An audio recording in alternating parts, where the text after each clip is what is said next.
Good afternoon and welcome everybody in baseball world out there to Game 3 of the China Airlines pre-season series between Auckland Tuatara and your Coron Cove Brisbane Bandits. We are here from One Hub Stadium, powered by Optus, right in the heart of Brisbane at Holloway Field in Newmarket. I'm Paul Harradine, and joining me in commentary this afternoon, as per Friday night, Paul Gonzalez. Welcome to the mic, Paul.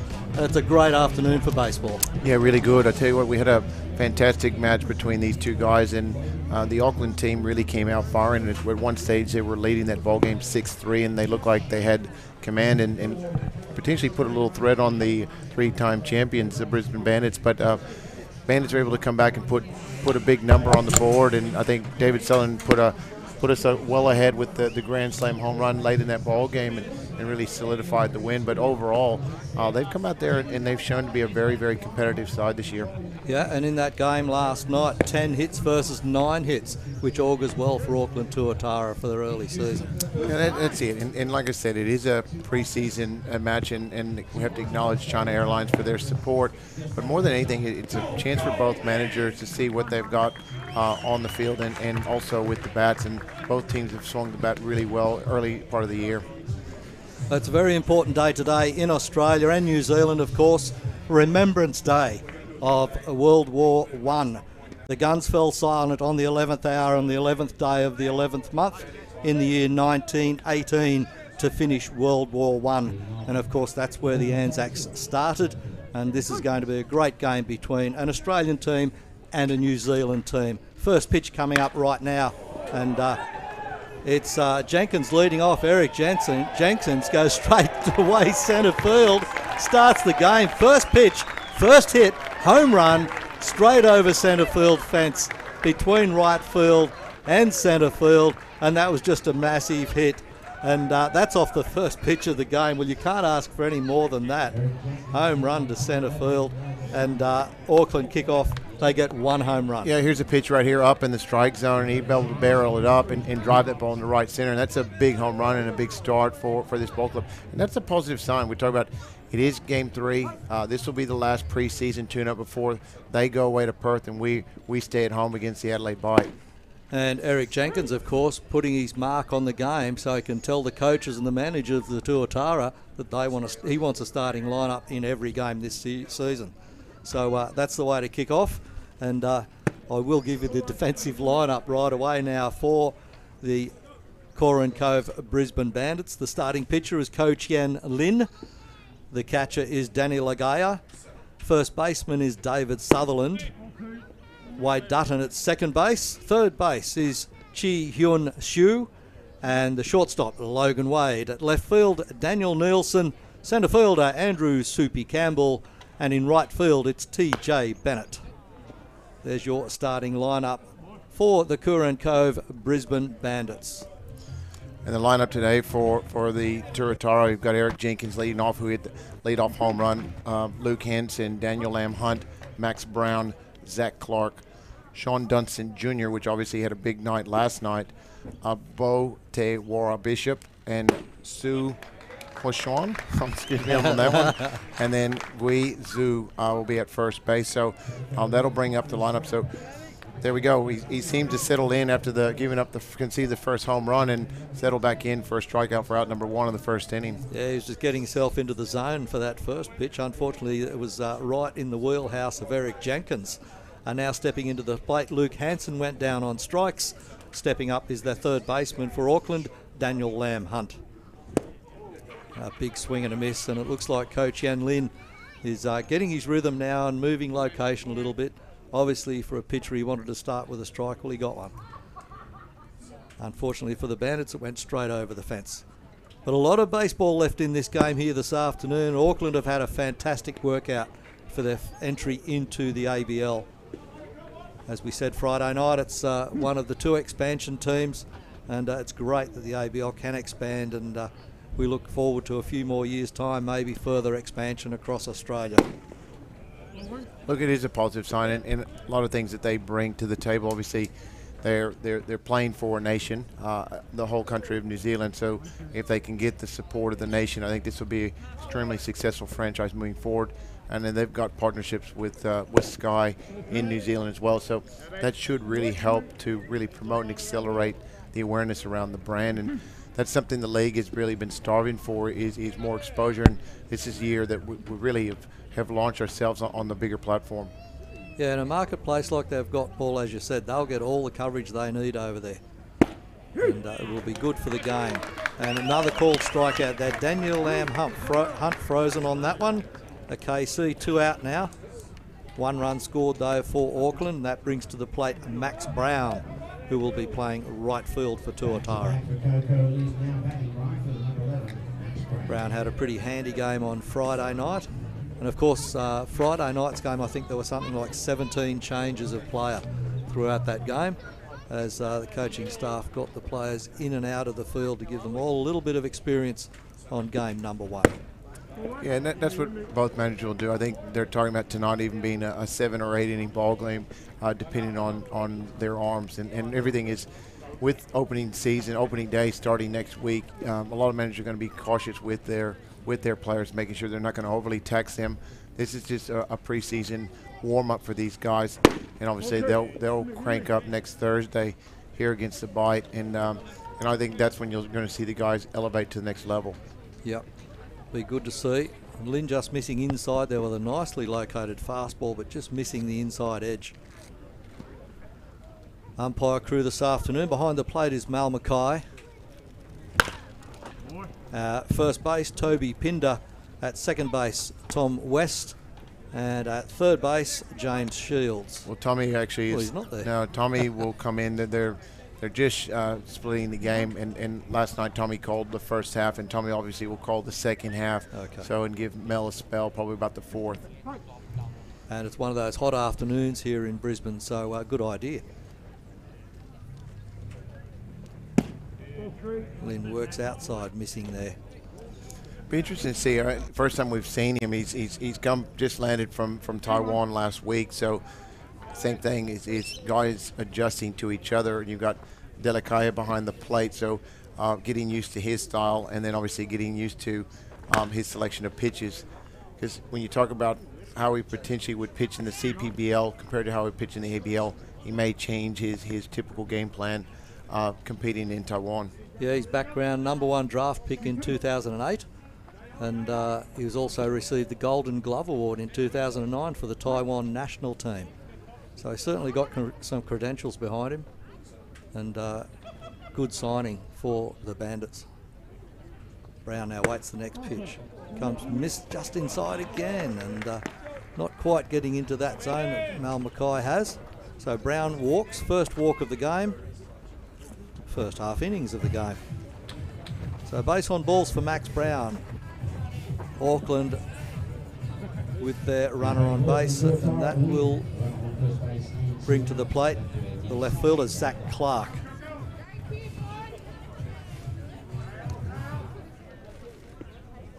Clark was in the lineup Friday night as well, of course. All the players getting some opportunity in the field.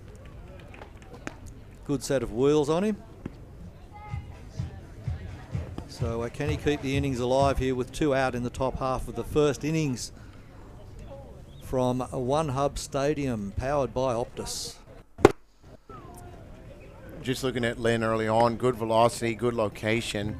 Looks like he's a 3, potentially 4 pitch guy.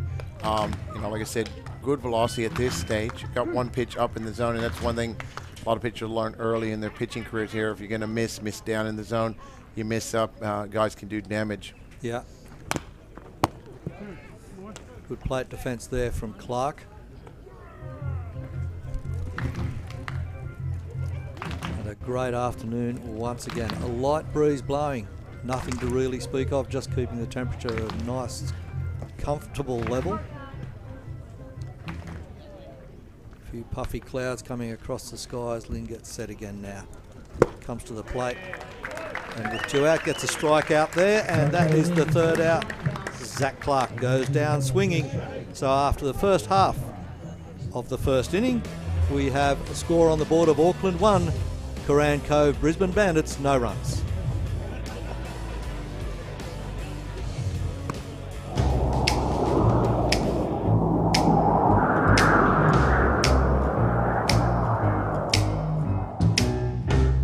see my heart is lost without you? And your kisses make me love you more. And your kisses make me love you more. Can't you hear the sound of love and desire? Kiss me, baby, touch me. Kiss me, baby, love me.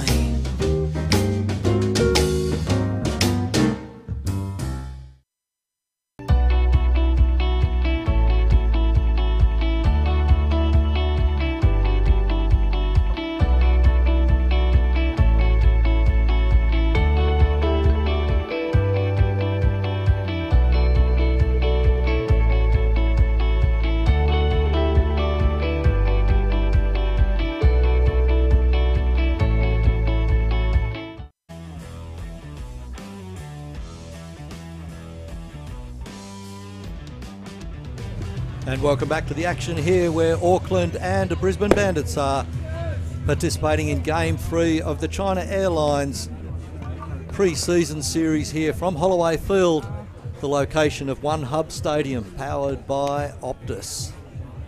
And Auckland have started strongly with the first lead-off hitter getting a home run off the first pitch, and that was Eric Jenkins.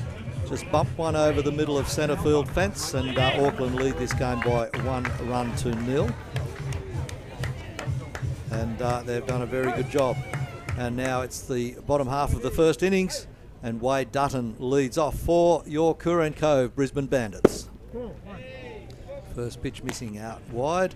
The defensive lineup for Auckland Tuatara. In right field, it's Max Brown. In centre field, Eric Jenkins. At left field, Zach Clark. Pop fly now, it goes up, right field side out there to Max Brown. He's got it covered underneath, unsteady under there, picked it up out of the wind, and that is a fly ball to right field side. Wade Dutton, the first out for the Bandits in the bottom of the innings. So fly ball to position 9, it goes down into the scorebook as 1 up, 1 down, and that will bring to the plate Andrew Campbell. Shortstop for Auckland Tuatara is Sai Aihusan. At third base, Daniel Lamb Hunt. The second baseman is Luke Hansen. At first base is Guigan Zhu.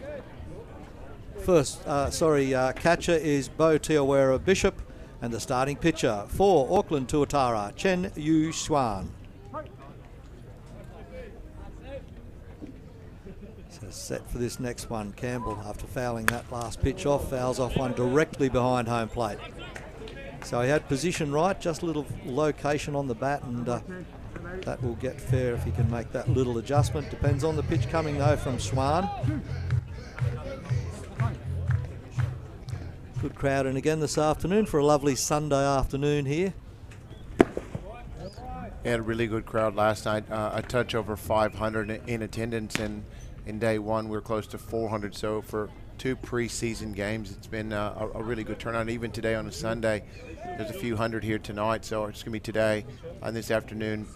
The last game versus these two sides, and obviously it's been a fantastic weekend of baseball, and obviously good pitch, good location for out number 2. But this will ramp up on the 16th of November. Round 1 of the ABL, Auckland Tuatara will play the Perth Heat at Perth Heat Harley-Davidson Ballpark. So really that's when I think their real test will come. This has been fantastic for them to start to acclimate and dust off some of the cobwebs as far as playing goes, but then they'll have the long journey across to Perth, and they'll be tested against a very, very tough Perth Heat side. Yeah, they'll certainly know they're in the ABL come next weekend.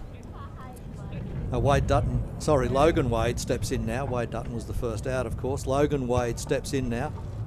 Lefty, as you can see, and been with the Bandits from the beginning. So Logan Wade facing the pitching of Chen Yu Xuan, who has a few raps on him from Auckland Tuatara. Tuatara is a fighting fish, if I'm not mistaken. I think a lizard. Lizard? Prehistoric. Prehistoric fighting lizard. You don't want to do battle with it either way. Or let's just say it falls in the reptile family, but I'm sure we'll get comments. I'll have to do a quick Google on it. But no, it's a very, as far as there's a lot of pride, and they've taken a lot of pride in the name. And like I said, I want to acknowledge to the organization, and they've done a brilliant job with their branding, their colors. It's fantastic, and I think it's got a big future ahead of it, baseball in New Zealand. And I think also the good thing is that Auckland being a team coming over here to places like Brisbane, Melbourne, Sydney, there is a big New Zealand content in the population. There is, and like I said, I think it's going to be about creating as much awareness as they can. The more awareness they can, and not just the competitive side on the field, that'll come in time as these players gel and acclimate and they mature. They'll compete at a high level. It'll be right now it's about acknowledgement of who they are as a brand. Yeah, absolutely. And pitch, good location, just down. Gets the walk though. Second walk of the game, Logan Wade. So Auckland have had one walk through Max Brown, and now Logan Wade gets the first walk for the Bandits here in the bottom of the first inning, where the score is 1-0, Auckland leading the Bandits. There are two out here in the bottom of the first inning, and stepping in now, Chi Hyun Lin. I tell you what, this man here, and I apologize because Sammy Holland was in the box with me yesterday and said that his nickname is G, but I think it's Chi. Chi is his nickname, and he just goes by Chi. But Chi hit one off the right field house yesterday, and then he went opposite field, so he had two big home runs. And he comes in with a lot of credentials from the Brothers Elephant franchise, but he looks locked in and ready to go, and that's exactly what you want from your big weapons that came in from overseas. So just arrived from Taiwan last week, and he seems like he's adjusted very well to One Hub Stadium powered by Optus already. Sensational. So once he gets tuned in with a few games under his belt, it'll be an excellent result. Loose pitch there. Bounce that into catcher Botea Weir Bishop.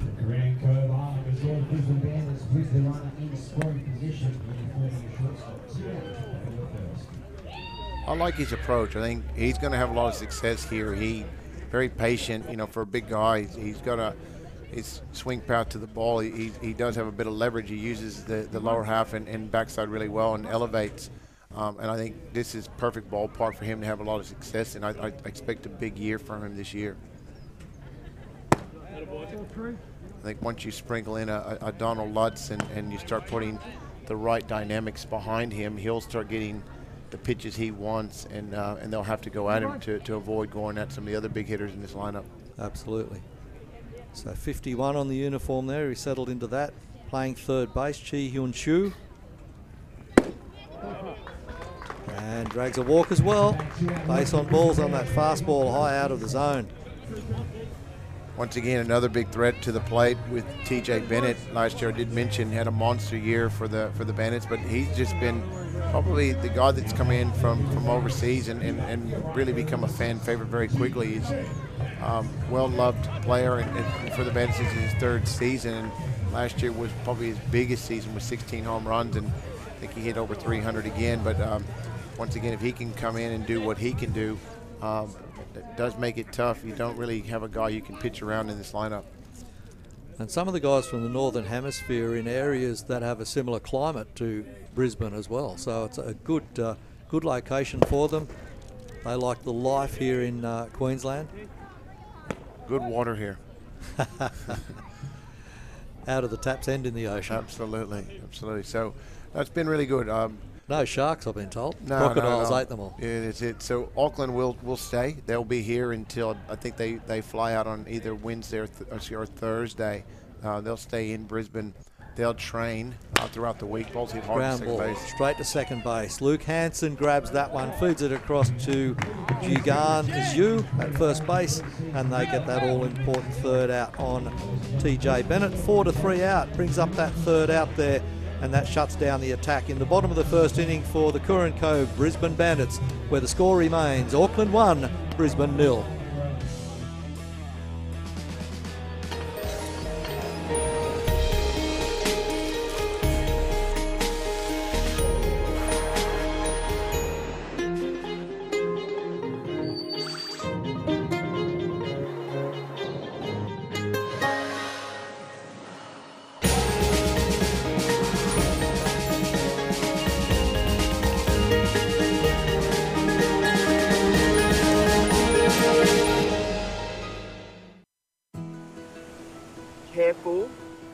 their chant.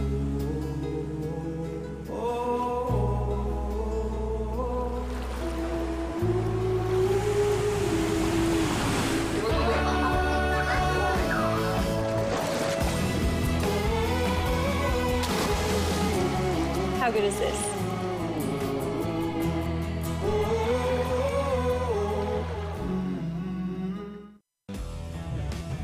And welcome back to Holloway Field, the home of One Hub Stadium, powered by Optus.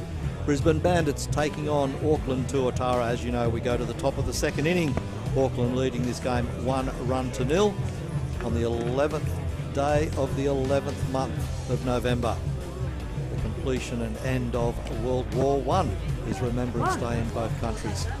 Change of pitcher for your Curran Cove Brisbane Bandits. Justin Erasmus takes to the mound for this top of the second inning, and we understand that this game may go 7 innings depending on pitching depth for the Auckland Tuatara, who are balancing out the workload on their players. We've mentioned earlier during the first inning, both in the field, at bat, and also on the pitching mound. So they're preserving their energies for round 1 of the ABL next weekend. Stepping in now is the designated hitter for Tuatara, Sean Dunstan. In fact, Sean Dunstan Jr. First pitch now from Erasmus. Fastball outside edge, paints the black nicely. Good pace in there from Erasmus off the first pitch. Yeah, Bobby got an inning last night and threw the ball really well. So obviously David's going to give each of these guys another inning, get him used to having to back up in their roles, and that's what's great about having a manager with his experience and obviously knowing his players. He's already setting these guys up for roles that they'll play throughout the year. And next pitch coming down low, missing inside, and coaching strength for the Bandits, Paul. Gary McCoy, high performance coach. Yeah, look, he's probably been the only real new addition. Lisa Nori is back. Gary comes in. Ground ball, second base, picked up, easily scooped up by Wade Dutton, across to David Sutherland, and those two guys don't miss any of the action there. Nice 4-3 ground ball out. Yeah, but Gary comes in and he'll come in the high performance strength and conditioning component, working with the athletes, and obviously it just goes from strength to strength. When you look at the coaching staff as a whole, you got Adrian Lamb at first base, Shane Watson at third base, Lisa Nori, you've got Jimmy Bennett, David Nielsen, and Russell Teachman assists out there. Yeah. So they've got a fairly deep coaching staff, which is fantastic because there's plenty of work out there for these guys, and they get plenty of work from the coaching staff day in and day out. I'm just checking on this batter here. I've got it listed as Bo Teawera Bishop. That's him. And 35 on his back. So there was a number error on the score sheet, on the lineup sheet. So we've got that. He's there, and he's perfectly built for a catcher. There you go. Got all the mechanics, if you like, all the machinery there. And Bishop steps back in again. And Erasmus goes to work getting his signals off Danny Lagaya behind the plate. Once they get those signs sorted. That's the other good thing, Paul, during this series. Teams are able to work out their combinations of catcher, pitcher, get their battery tuned in with their signs and everything else and their different styles. And that's important. I mean, if that doesn't work, the rest doesn't work. So it's important for your catchers to really start to gel and acclimate with their starters as well as their closers, the middle guy, because they really control the tempo of the game. And obviously, if they can't find a way to get on sync, it throws everything off. And even defensively, if you're on defense and they work slow, you tend to fall asleep and you lose. You're not engaged. So important that Delacaya that really keeps these guys locked in and takes over as the leader of this ball club. Exactly, and there are certain pitchers who will work better with a certain catcher, and sometimes you get a double changeover. Yeah, pitching change, catching change, and pitchers are particular about who they throw to, but the reality is Delacaya comes in with some fairly good credentials from the Tampa organization, and they're really high on him physically. Ball's in hard to right field. Yeah, good ground ball out to right field, deep over the right corner. TJ Bennett fields that, And Teawera Bishop makes it safely to first base. Looks down the line, but there's no way he's going to challenge the arm of TJ Bennett out in the right side. So another runner on base. So the positive thing is what we have seen is these guys, they swing the bats well. They haven't been overmatched this whole weekend, and that's a positive sign for the organization. They have quality at bats, and we're talking early in the season. A lot of times you see a lot of strikeouts, but a lot of balls put in play. They hit the situations extremely well, and they've manufactured runs, and that's exactly what you want to see as a head coach. And stepping in there now is the shortstop for Auckland Tuatara, Sai Ihusan. We'll figure that pronunciation out eventually between the pair of us, I'm sure. We'll just get to, most of these guys have nicknames. That's one positive thing about playing in Australia, is that you do acquire a nickname, and it's easier to go by the nicknames than trying to pronunciate the different names this year. Yes. No doubt. Okay, so Erasmus sets up now. Gets his signs off Ligaya. So it's Delakaye. Delakaye. Delakaye. Yes. Okay. So the DE, it comes in. Okay, yeah. Delakaye. So he's from Cuba originally and living in Miami. Perfect life. There you go. Couldn't get any better than that. I like the old cars in Cuba.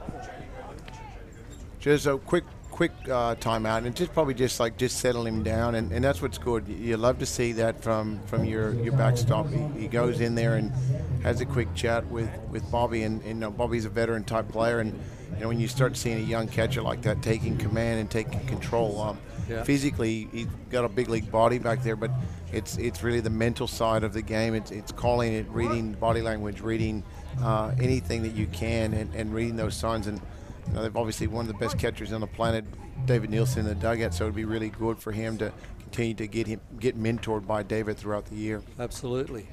Erasmus comes to the plate again now with two runners on at first and second. At second it is Bo Teawera Bishop for Auckland, and at first base Sai Ihusan. And at the plate, Gian Zhu.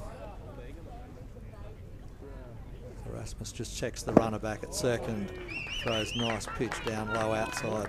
That's really swing. That's Bobby's pitch right there. If he can get, and I've seen him for a number of years, if he can get command of that secondary pitch, which is his breaking ball, it's a tough breaking ball, that's where he's really effective. He's really good working up and down in the strike zone. He works in and out really well, but if he can get command of that breaking ball, he's tough. Oh, this is that one into centre left field. It will get out there clear. Runners will turn. They'll score a second run. Little error there in left field. Just a little bobble of the ball, and a battle at second base on the tag, as well as Wade Dutton tries to get that runner off the base. Not to be. So Auckland convert. Bo Teawera Bishop with another run there. They go ahead 2-0 off the bat of Jiwan Zhu. Nice hit there to left field. Really good at bat right there. He got a pitch middle up, you know, probably not where Bobby wants to locate that pitch, but he did a really good job of staying through the baseball. Shoots in left field, little bobble in left field by Daniel Nielsen, but good base running all around to advance. So now they put themselves in a really good position to add to that lead. We're only in the second inning. They're up 2-0 with a man on second and third. And back to the top of the order here. And we had Eric Jenkins in there. So 2 runners in scoring position, 1 run across the plate, only 1 out here, top of the second inning. Tuatara leading 2-0. And next pitch coming in there from Erasmus. The ball.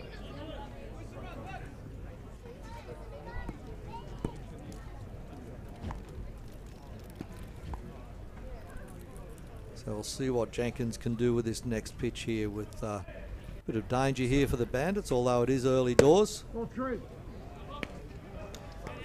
3 balls, no strikes now on Jenkins.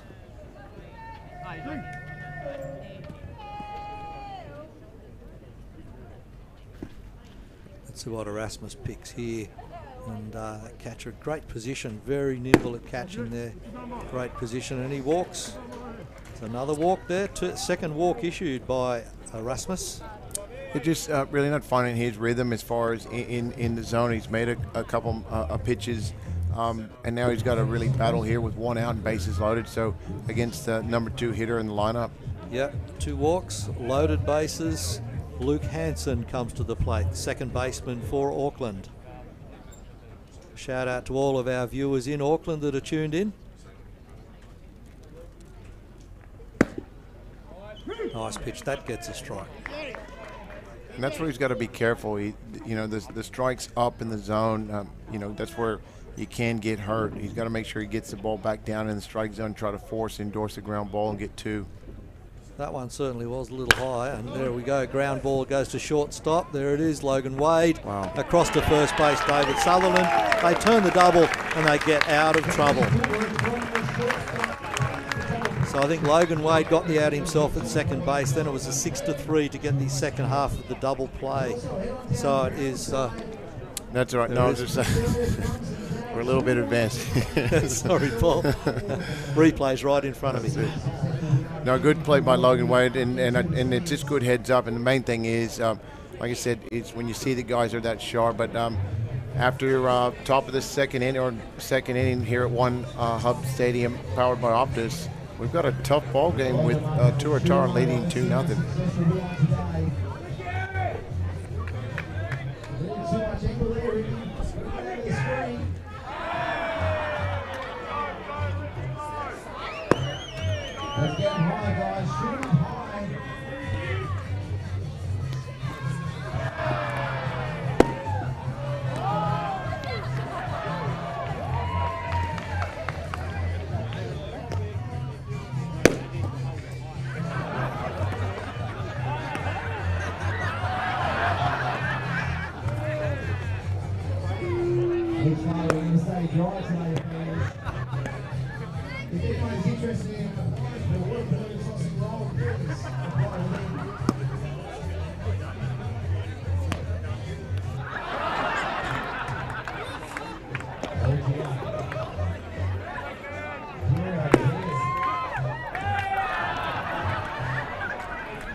And welcome back to Holloway Field, the home of One Hub Stadium, as powered by Optus.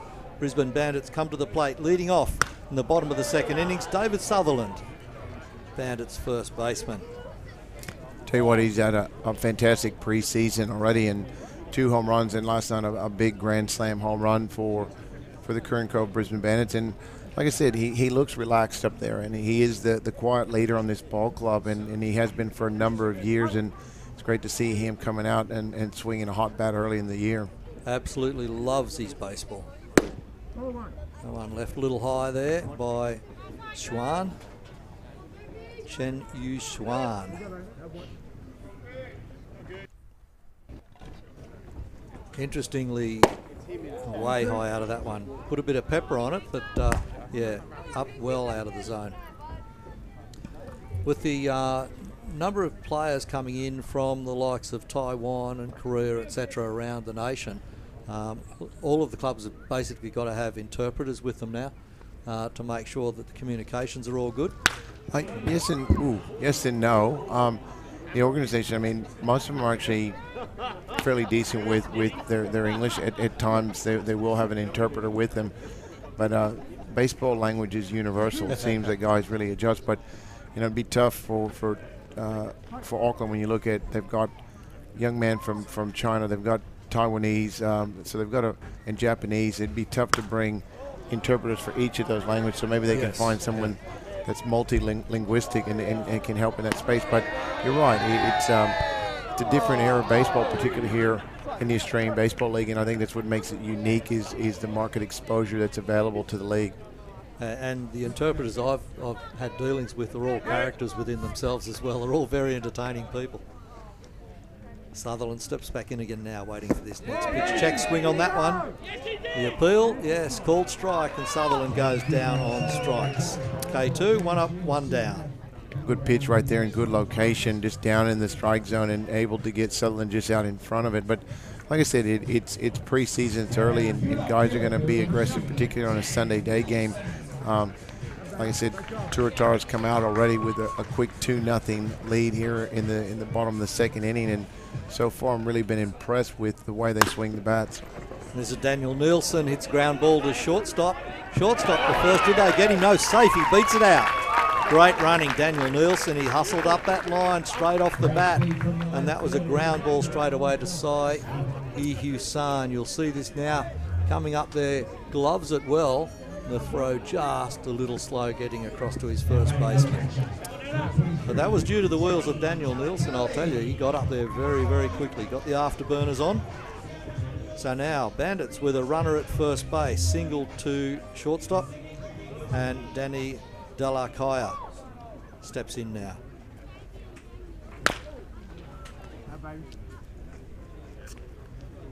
Yeah, Dalakaya comes in, and like I said, Mark had mentioned earlier in the year we're going to pick up a player from Cuba, which you start to see the impact of Cuban players in the major leagues. Puig obviously being one, Cespedes another. Chapman ball takes off quickly. Got a little bit of a hesitation. Wow, Looks does he like get there? No, out, just out on a close play. We'll see that again. That was great baseball all round, really. The challenge was issued. Look at the second catcher comes up, makes a really good throw, and that's a positive right there. Nielsen runs pretty good. Just got a little slow stump right there and a good tag for out number 2 of the inning, but a good job by the catcher to come up and fire against the runner at second base, Daniel Nielsen. And gets it across to Luke Hansen for that out. So that's 2-4 out on the throw. And high fly ball goes deep, foul territory down right field side. Max Brown underneath that one, and that shuts down this attack from Yakurin Cove Brisbane Bandits. 3 up, 3 down, with Danny Dalakaya out on that fly ball in foul territory in position 9 right field side. So after 2 innings completed here from Holloway Field, it is Auckland 2, Brisbane 0.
Welcome back to the top of the 3rd innings here at Holloway Field. This match between Auckland Tuatara and Curran Can Brisbane Bandits. And pitching change there for the Curran Cove Brisbane Bandits. The Alderley higher pitching change brings to the mound Rice Neat.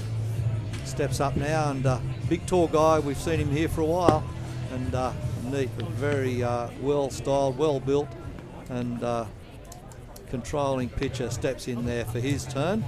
As we mentioned earlier, Paul mentioned earlier that Brisbane will probably go one pitcher per inning, and Erasmus leaves the hill and gives that over to Arise Neat in the Alderley Hire pitching change for the Curran Cove Brisbane Bandits. Yeah, Reese is, like you said, he's local. He's a Gold Coast boy, so he makes the trip down each day, but he's been fantastic, particularly in this role. He competes. He's primarily a two-pitch guy, but when he's on the mound, he's very, very effective. Location's outstanding, and he gives Dave an opportunity to get to the back end of his bullpen to really close out ball games.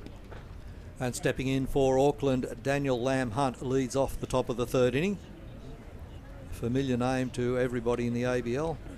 And third baseman for Auckland this afternoon. Just asked Mal Mackay, played umpire, about the location on that pitch, so he can be ready for the next one if it goes there again. Neat's another one of those very, very tall pitchers that we have in the ABL. Don't know the exact stats on him. Do you know how tall he is, Paul? Be about 6'1", 6'2". He's getting up there. So Lamb Hunt steps to adjust the guard that protects his feet and ankles, just in case of something bouncing into the ground. Bone on bone. Neat now set. Bit of cloud comes over. Lifts one into deep left field side. Does Lamb Hunt. It goes to the fence. Will it clear it? Yes, it does. No, it doesn't. Great catch, Andrew Campbell. Does he get that off the fence? No, he doesn't. It cleared the fence. I saw both running for it. Daniel Nielsen was right over there near the Borrell sign. We'll have a look at this one. So another big home run, an Empire Jerky home run by Daniel Lamb Hunt. Like you mentioned earlier, Lamb Hunt actually got some time with the Brisbane Bandits, a local player. Pitch up in the strike zone, able to get good barrel on the baseball and drove it over the fence, now making it 3-0 here in the third inning. So once again, Turatara is really enjoying their stay here at One Hub Stadium and continue to drive the baseball. You know, he lifted that so far and so high. It was a magnificent hit. And away they go. Another run here, Daniel Lamb Hunt.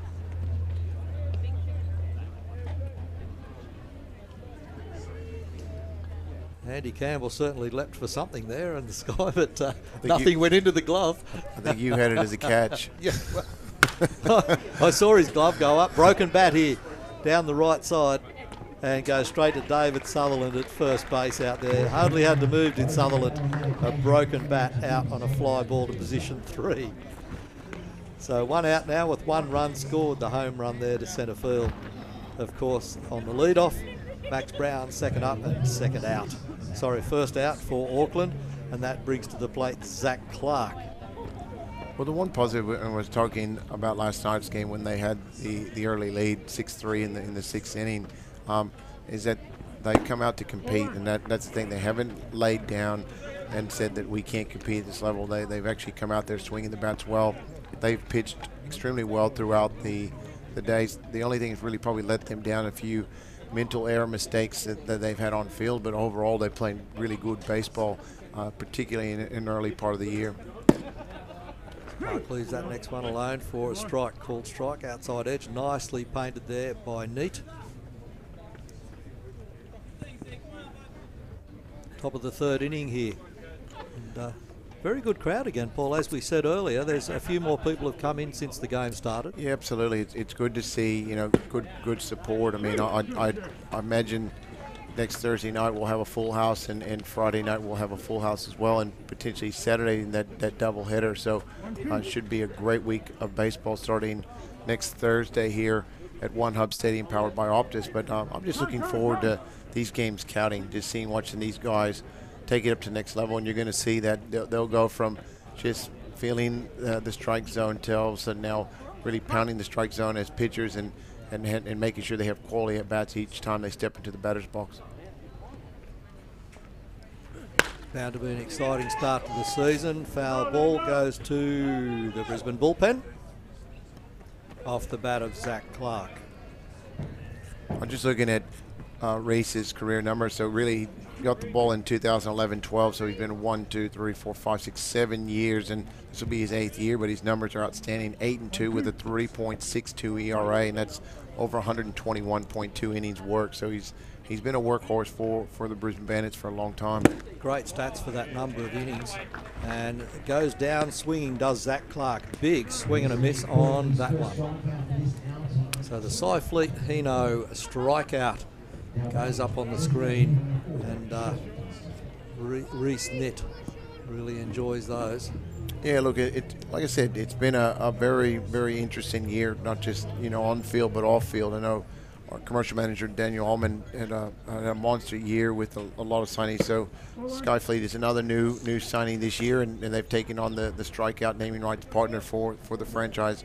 A couple donated Toyota Klugers for the players this year, so they cruise around in Klugers, and it's fantastic. Wow. We've got one at their entry point, so everyone can get a chance to see the vehicles that the athletes drive around Brisbane in. But like I said, it's been a very positive year. Empire Jerky came on. Morley Foster, the principal owner of Empire, was here on Thursday night, and he's excited about what he's doing with his brand. And ball's hit hard. Ripped hard. Ground ball to centre field. Sean Dunstan Jr. rips that pitch straight out to centre field.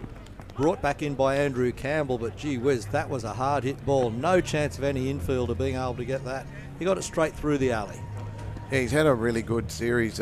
Last night, he had 3 hits and hit a big home run as well. And again, another quality at bat, drives the ball to the middle for a base hit. So he's actually really showcased his skill sets and his talent. He does a really good job out there in center field as well. Doing a good job on his own, although he has got a very good pedigree, as you mentioned Friday night. Dad had 18 years in the big leagues, as well as I think 12 with the Chicago Cubs, and that was during really tough time. He had big names. Ryan Sandberg was playing at that stage, and look at as far as talent-wise, 1 through 9, they were probably one of the toughest teams in Major League Baseball. And to stay in the program for that many years with all of that talent across Major League Baseball is brilliant. Takes off for the run. Oh. He had that bag stolen right there, so the young hitter right there missed out on an opportunity. Obviously, anytime you get a jump of that nature, sometimes you hope he does take it, put yourself in scoring position with a chance to be driven in. It was either a signal missed or he just didn't see him go. No, he had a strike on him, so the ball's up in the zone. He just saw something he could drive, but Dunstan obviously got a really good jump off Reese. Bo Tayawera Bishop, it is at the plate now. Time called by plate umpire Mal Mackay. Must be one of those Australian blue flies hovering around home plate in front of Tayawera Bishop. Everybody resets now. And misses him, turns away from that inside pitch. Just a warning shot there, I think, from Reese Nitt. And just a curveball just backed up on him, didn't finish it. But that's what the guys are going to do. They're going to work on their location. They're throwing to live hitters. There hasn't been a lot of live work, probably just bullpen work. So first time they're facing. 1 ball, 2 strikes, the count, and fouls that one off. So once again, Dunstan showing he's got multiple tools. He's shown a bit of power in second game of this series, and then right there, base hit up the middle, and now he's showing off the wheels and shows he has ability to steal bags as well. So between his defense and offense, looks like he's made a very good business case for himself to be in this lineup every day. And will be an exciting player throughout the season, I'm sure. A 1-2 pitch coming now. And he takes care of that, drives it out to centre field. A 1 hopper to the middle, fielded by Andrew Campbell, and gets it back in. And Sean Dunstan stands safely at second base. Bo Tayawera Bishop at first base. So a little bit of pressure on here for the Bandits to defend and fight back. So Tayawera Bishop gets that single to centre field, back-to-back singles to centre. That will bring to the plate the shortstop for Auckland, Tsai E. Husian.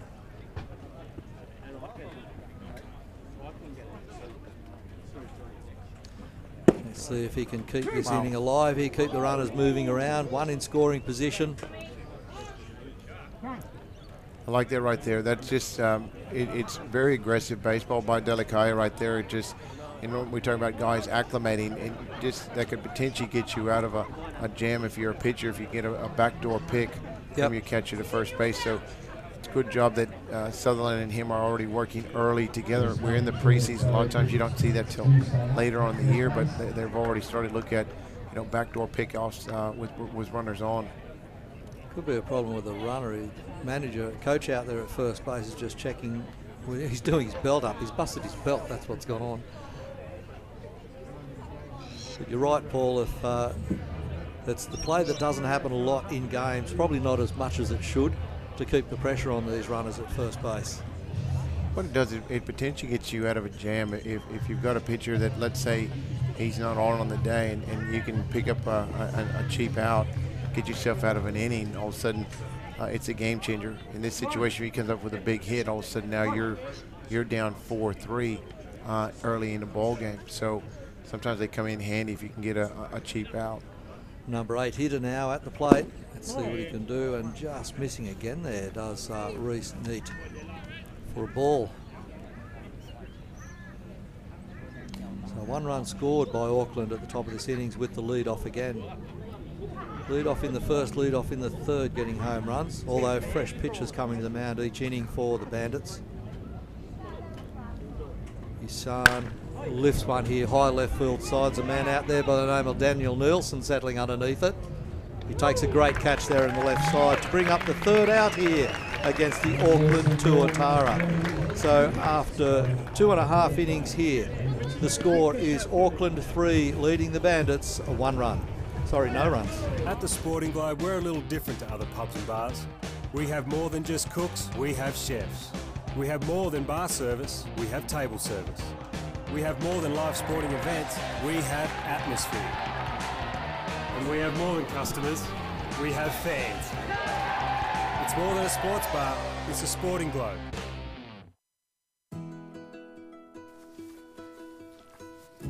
It's always been you. It's always been us.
And welcome back as we head into the bottom of the third inning here from Holloway Field at Newmarket in Brisbane on what is a beautiful day at One Hub Stadium, powered by Optus, where the Curran Cove Bandits are taking on the Auckland Tuatara. For those people that have just tuned in, the score is Auckland 3, Brisbane no runs.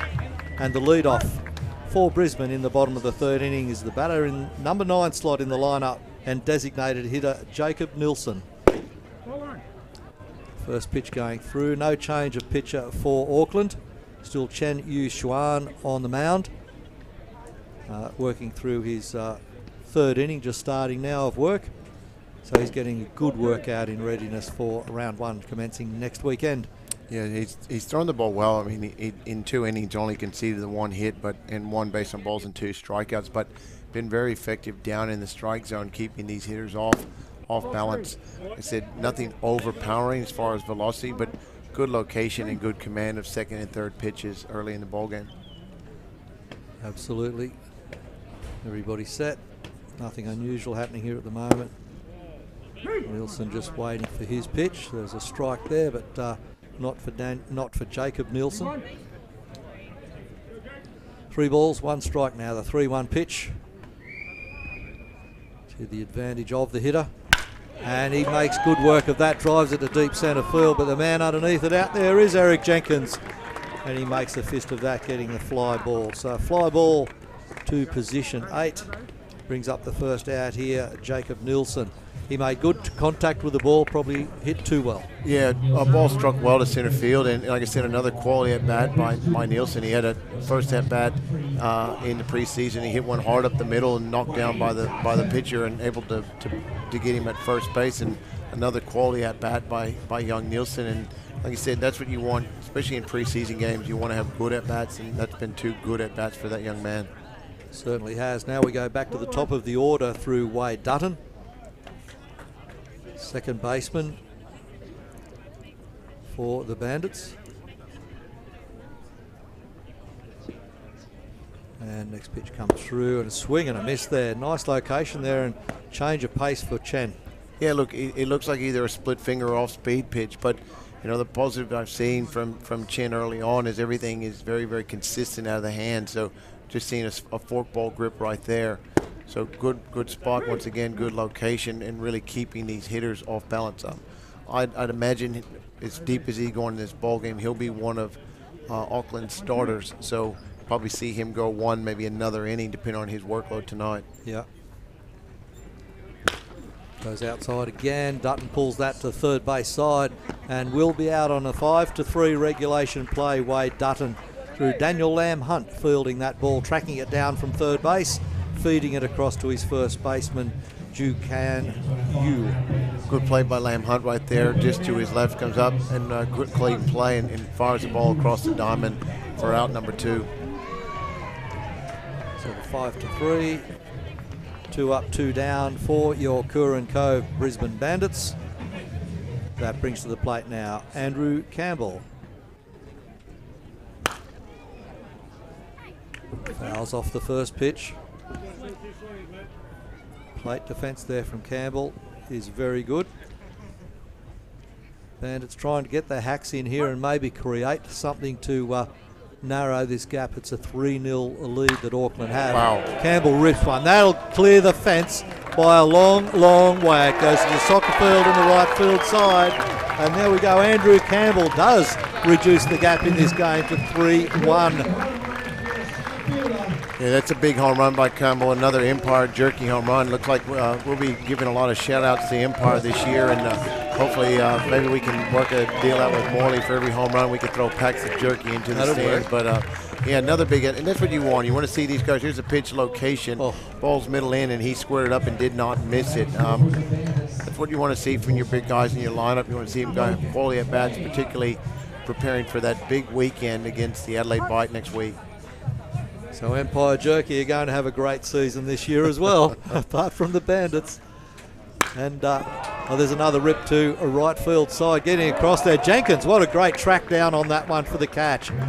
That was a well-hit ball, and Jenkins read it straight off the bat very, very well. It was Logan Wade out on what was basically a line drive to centre field, and he is the third out there. But not until after Andrew Campbell does a bit of damage to the scoreboard here and gets a run back for the Bandits.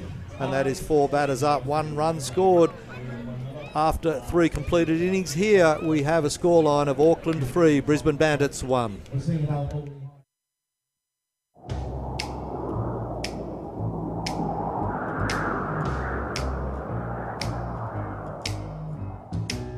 Can't you see my heart is lost without you? And your kisses make me love you more. And your kisses make me love you more. Can't you hear the sound of love and desire? Kiss me, baby, touch me. Kiss me, baby, love me.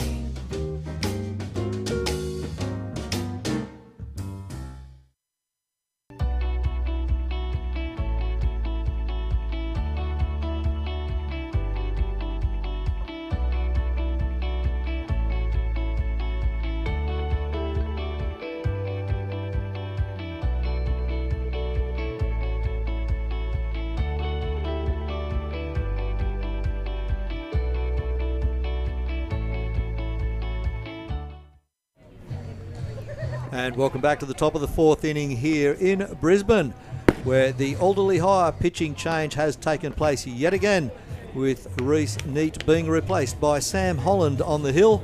And Holland just going through his warm-ups, and he's just all set to go. He did pitch on Friday night as well, but he will be up for one inning here this afternoon in this Alderley High pitching change. As you can see on screen, Holland has already just makes his final adjustments and gets set to face the first batter. And Auckland will lead off with their ninth batter in the lineup, Jiuan Zhu. Yeah, Sammy, 24 years of age, and obviously homegrown Brisbane boy, 193 centimeters, 91 kilos. So had the fortune to have Sammy up here in the box yesterday, and then actually he got a lot of raps. People actually said they were really impressed with him, and I think it was good experience for him as well, just coming up here and giving an inside perspective of what it is to be a pitcher on this ball club. The ground ball goes back through the middle, straight up over second base, clears the pivots, goes out to Andrew Campbell in centre field. So Jiuan Zhu, the first baseman for Auckland Tuatara, starts the inning off here. The lead-off does the job of a lead-off and gets a single to centre field. Runner on first base, and that will bring to the plate. Back to the top of the order with Eric Jenkins. Jenkins showed his clean pair of heels to get the third out in the bottom of the third inning. Certainly has got those wheels, which you would expect from a centre field. A lot of ground to cover out there in the outfield. And Jenkins doesn't muck around, goes for the first pitch off Holland. Turns a double play, do we? No, we don't. First half of the double play gets Zhu, though. And that's Logan Wade picking up that out. And attempt of the double play and missed. Here we go now. So here's a good play by Sammy Holland. Come out, fired to second base, but just couldn't get the speedy Jenkins getting down the line, and shows why he was a #2 pick by the Texas Rangers. So highly touted young player, just very athletic, and this is what would be good for him to get some quality at-bats this winter before he gets back overseas with the Texas Rangers. So Jenkins in there with the fielder's choice. Simply replacing Zhu, who didn't make it to second safely, and at the plate it is Luke Hansen stepping in.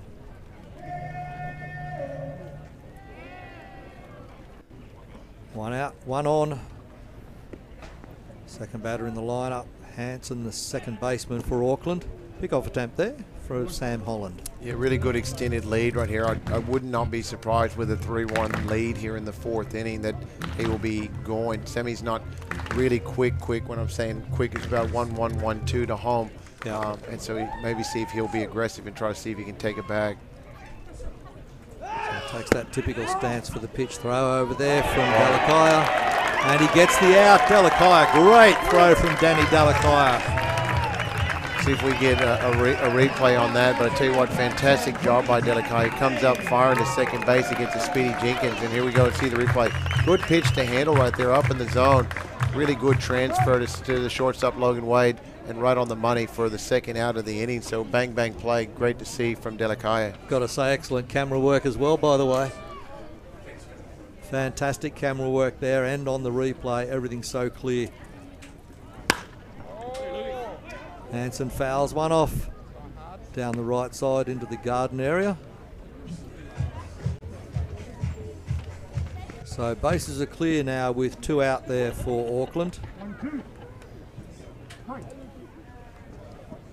Everybody did their job in that pick-off play, including Sam Holland getting off the mound and out of the way. Give it a clear shot. Come back at a Holland now on the hop. Gets it across to Sutherland for an out at first base on a charging Luke Hansen. So it's a 1-3 out there for the third out. And at the end of the top half of the fourth innings, it's Auckland putting 3 up, 3 down, no run scored. The scoreline remains here 3-1, Auckland over Brisbane.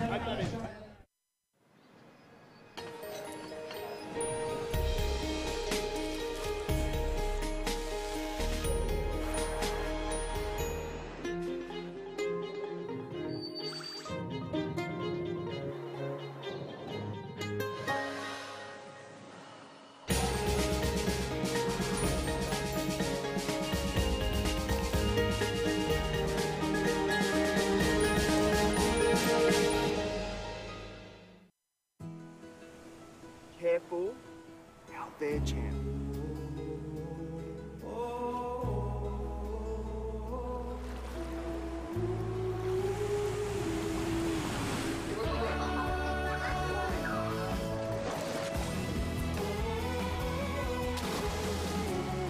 How good is this?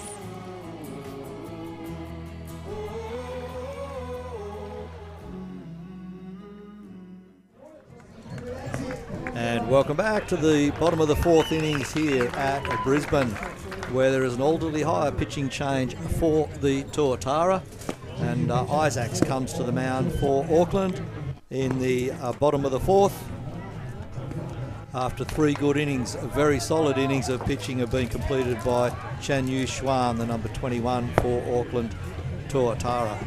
And Isaac steps in there now, finishing his warm-up routine. Yeah, he had a brilliant outing for Tuatara today, and that's exactly what you want to see. I envision that he's going to be one of their main starters, but after 3 innings, only conceded the 1 big home run to Soupy Campbell, but very effective in this hot day on Sunday here at One Hub Stadium, powered by Optus. Certainly is. Duncan Tuatara. He's completed his warm-up, and Brisbane will lead off with Chi Hyun Siu, the number 51. Third baseman steps in now, and he will be ready to go and lead the team off here. He's 4th in the lineup, so he's the power hitter for the Bandits. As we are about halfway through this game. And first pitch coming now from Isaacs. See what he can offer up. I tell you what, defensively, they're playing the big power shift on Chi. He's got second baseman's playing almost in a roving short right field. You got your shortstop behind the bag in almost short center field, and your third baseman is playing shortstop. So yeah, they've got it's massive. Got the big massive shift, and so obviously they got a lot of respect for him and his power. Siu there, and all the defence set up. All he needs to do now to put them off is go opposite field. Well, that's it. I don't think he did show power last night. He went left center and able to shoot the ball over the Boral sign and Brett sign over there in left center. So he's got plenty of power. And then all reports show that there was a damage report that the neighbors put in. He did hit that house yesterday, so we got a text message this morning saying that maybe a bit of hail damage on the right side of that home. Okay. Hail made of leather. Next one, change of pace, drops it down, and that walks Siu. So a base on balls issued by Duncan Isaacs. And that puts a lead off on for Brisbane. First lead-off runner to get on base in this game, in the form is Chi Hyun Siu. He stays up at first base. TJ Bennett steps in, the right fielder for Brisbane.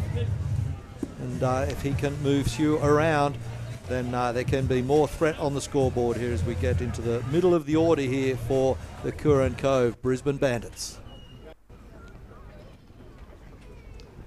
Isaacs comes to the plate and gets Bennett swinging. Bennett thought he liked that one.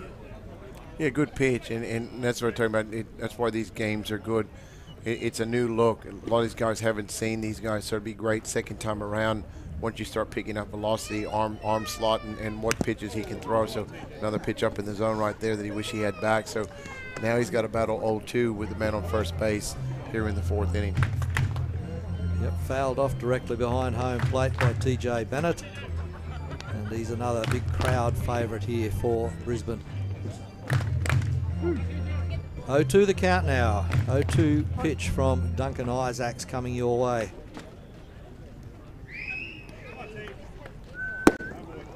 Very high out of the zone, that one. Catcher Bo Teowera Bishop working hard to get that. Has a look up the first base line, but Chi Hyun Siu not going anywhere. Very calm and controlled up there at first base is Siu. High fly ball goes well and truly foul over the back of the Auckland bullpen.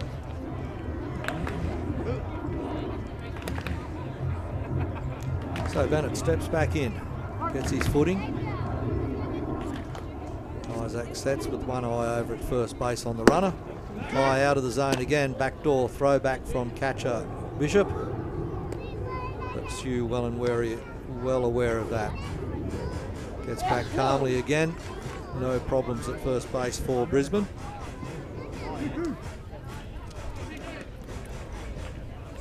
Two-two pitch now from Isaacs. Again, high and outside. He's leaving a lot of pitches up high, Paul. Yeah, yes, and like I said, it's the first outing for a lot of these guys on the mound, so they're going to be filling things out, and then obviously a lot of these kids are having the opportunity to showcase in front of their manager, Stephen Mintz, and obviously sometimes you want to potentially even overthrow the baseball, trying to do too much to impress. And now he's got his work cut out for him with a man on first and second and nobody out here in the fourth with a very dangerous left-handed hitter at the plate, David Sutherland. Back-to-back walks issued there, so little chat from third baseman. Daniel Lamb Hunt wanders over and has a little bit of a chat just to make sure he starts. The indications from Lamb Hunt were throw the ball down in the zone, down. You can tell by Lamb Hunt's hand actions there. They're leaving him up too high too often. Back-to-back walks. Dave Sutherland steps in now.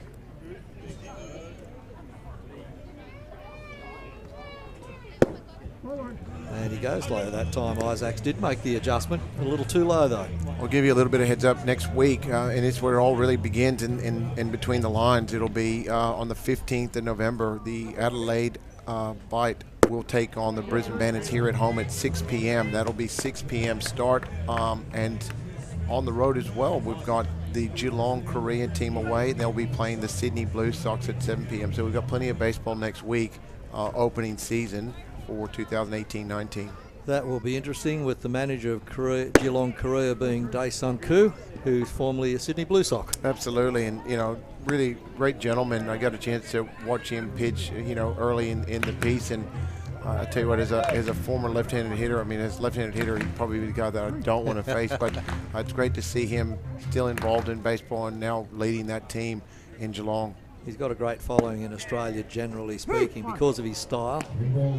Very unusual pitching style. But he goes back to Major League Baseball history as well, and the legend of Korean baseball. So here we are in a 3-1 count to the very dangerous hitter, so he's got to be very careful. Ground ball straight up the first base side. A bit of a juggle at first. Can they get the out? They make a recovery.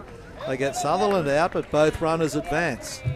Now Brisbane with two runners in scoring position. Dave Sutherland hits the ground ball to first base, and he takes that out. So one out now for Brisbane, but two in scoring position, as we said, and a mound visit from the Auckland managers. Yeah, just look like they're going to play situations right here. So change coming up. Yeah, they got a left-handed pitcher. They'll come in and potentially face. So we do have a pitching change, but did a good job today. Put himself in a tough situation with the walks, but now they're going to pitch to situation and really try to see if they can keep that 3-1 lead here in the fourth inning. They certainly are. They don't want this gap to close any further. It's 3-1, as you said, 2-run gap. And a bit of a chat with catcher. They're sorting out some signs, I suppose, making sure they understand each other. And we'll just pick up who this pitcher is that's come in. And just as soon as we pick that up, we'll let you know. 27 is Ross Vance. I believe it's Ross Vance on the lineup that I've got. I'll quickly check real quick. So he hasn't come up on game day at this stage. So yeah, I've got him on my list here, Ross Vance. They're put on the score sheet, on the lineup sheet is Ross, number 27. I think that's his first name. Either that or his name's Vance Ross. One way or the other. I think the scorekeepers are trying to work out as well. So get a chance to see a different look from the left side. Different arm action comes in, almost like a slinging arm action from the left side. So it'll be really tough on left-handed hitters. He'll be facing Dan Nielsen at the plate, with Bandits threatening here with the runner on second and third, down 3-1.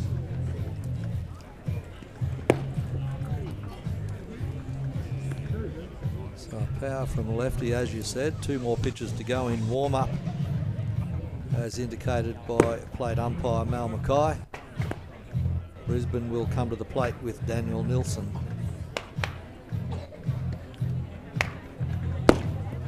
So there we go. Bo Tawera Bishop had a long talk to this new pitcher here on the Alderley High pitching change.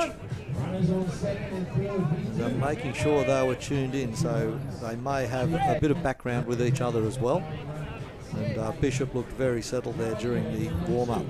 Good move right here, and this is where Mincy's starting to play the game. And obviously, if we're going to play a shortened game, 7 innings, he wants to win this ball game. So he's going lefty-lefty matchup, try to stay out of tying this ball game.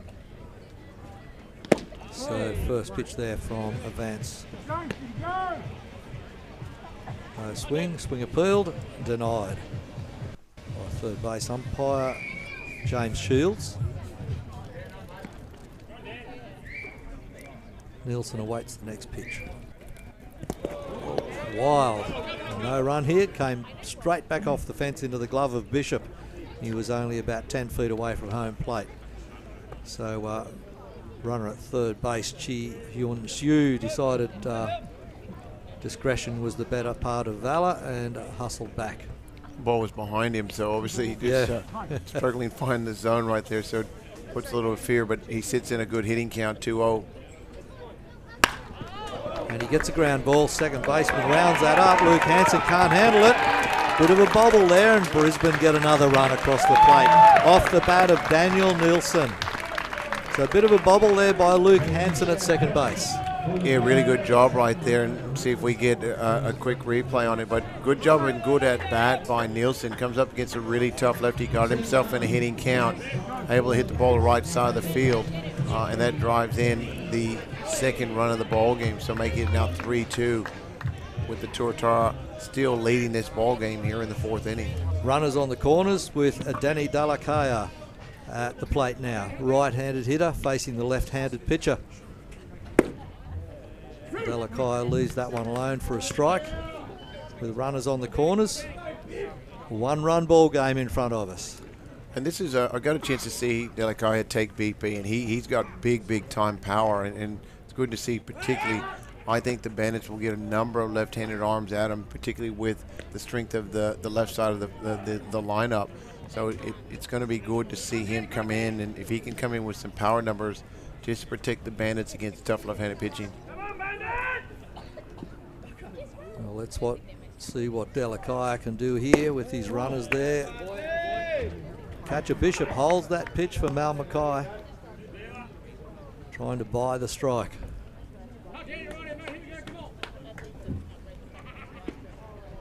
Everybody settles again here now. We'll watch this next pitch come through. Flies it down the third base side to Lamb Hunt. Lamb Hunt, they turn the double play. Yes, they do. Out at second, out at first. They get Daniel Nielsen charging there. Daniel Lamb Hunt gets it across to Luke Hansen. Hansen to first baseman. There we go.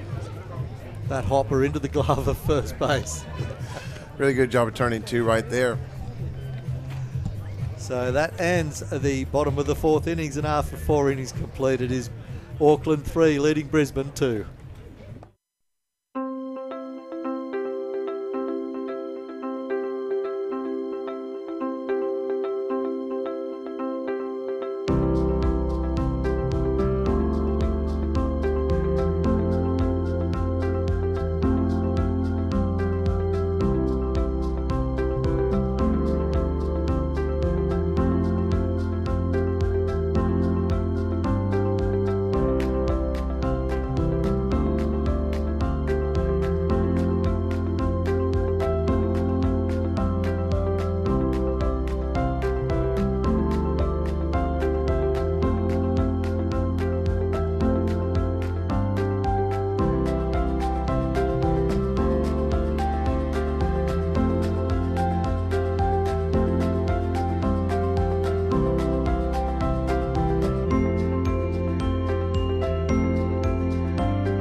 And welcome back to the action at One Hub Stadium, powered by Optus, where we come back to you for the top of the 5th innings and another Alderley Hire pitching change. Sam Holland leaves the mound, and taking his place on the top of the hill is Matt Timms, top of the 5th innings. You see big Matt Timms warming up there, just completing his warm-up routine. Danny Dalakaya completes the throw over, and we're about to get on with the action here, top of the 5th innings. And Auckland will lead off with their third baseman Daniel Lamb Hunt stepping in, and Brisbane narrowing the scoreline ever so steadily. Auckland 3, Brisbane 2. Yeah, Timsy comes in 31 years of age, and you know he's really the veteran guy in that bullpen. He probably keeps the tempo and all the egos in check. He's a big man sitting at 198 centimeters and 100 kilos, so there's not a lot of tests there, but he's been fantastic for the organization. 2-pitch guy. I was talking to Sammy Holland yesterday. He's now working on a little wrinkle as well, so if he can mix that into the pitching arsenal, he'll be tough again this year in that setup role. So last year numbers were fantastic at 2-0 with a 2.89 ERA, and that's 18 innings pitched and only conceded 13 hits. Average against him was .188, so very, very effective out of the bullpen. Great figures. Lamb Hunt swing and a miss on that last pitch. Swing and a miss on the next one as Timms blows ones by him.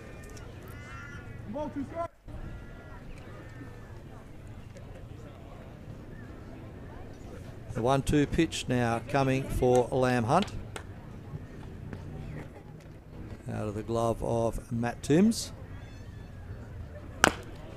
And fouls that down into home plate. See why he wears that front shin guard. That's second time today he's cupped the balls. Here, see the replay right here.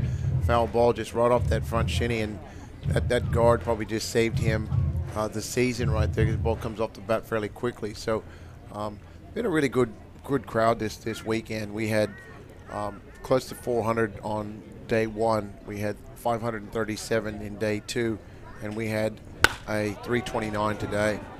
Who rips that to centre right field. Centre field underneath that, Andrew Campbell gets a high fly ball off the bat of Daniel Lamb Hunt. So fly ball to centre field brings up the first out. 1 up, 1 down. Auckland Tuatara here, top of the 5th inning. Can we do an Alderley Hire umpire change? Tommy West is behind the plate now. I'll get you on the screen. Get you. No, we can do it, Tommy West. You'll get me there. Tommy West, he's come in, and like I said, even these guys they'll tune up as well.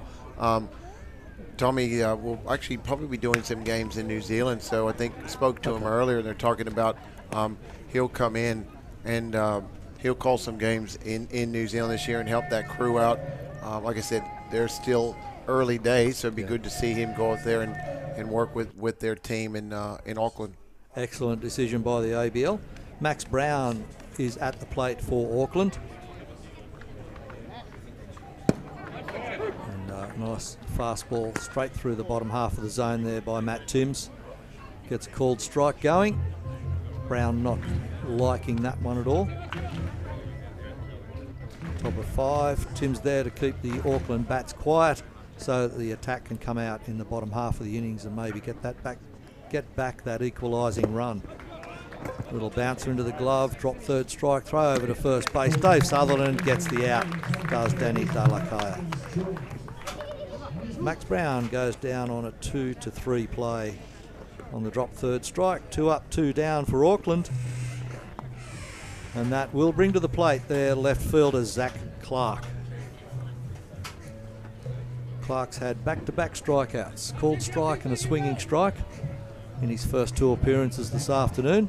And his day won't get much easier. Timsy, really good forkball, good location with the fastball, so if he gets ahead of him. Pops one up foul over the first base side. Sutherland underneath it, going towards the fence, called off. Ooh. Goes into the crowd, just over the fence marginally. He was called off by Wade Dutton, I think. No, we've got a shift. I think you've got TJ playing second base now, and you got Ellis in right field. So Ellis has shown us he can play multiple positions. Yesterday he started Friday night at second base, played a little bit of third bag yesterday, and now they've got him in right field. job. Good pick up, Paul. TJ Bennett showing his versatility as well, of course. Yeah, TJ will play a number of positions. He can play right field. He can play center. With a forkball, little curveball right there, so he should be fine. TJ shows a lot of versatility. He plays a little third bag, first base, right field. So he does give you dimensions. And we mentioned this with the limited rosters. We're only talking about a 22-man roster with the majority of those being arms. So you'll take a 10, 11-man pitching rotation, so it doesn't leave you a lot of bodies on the bench, so you need guys to be versatile. Number 43 comes in for Sean Dunstan. Probably Andrew Mark. Andrew Mark it is.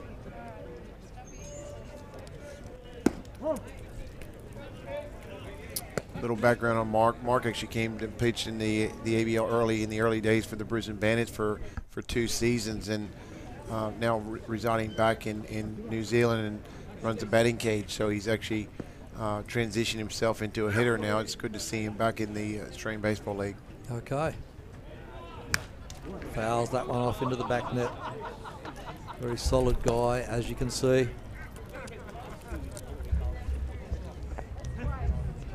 So Auckland, runner at first base, but 2 out here in the top of the 5th inning. Andrew Mark at the plate. Score remains 3 runs to 2. Auckland over your Curran Cove Brisbane Bandits. Runner goes. And no opportunity there for a play. Swing and a miss there from Andrew Mark. So runner advances to second and into scoring position. Auckland trying to get this run across the plate. If they can at all, they want a little bit of insurance, more insurance than 1 run, obviously.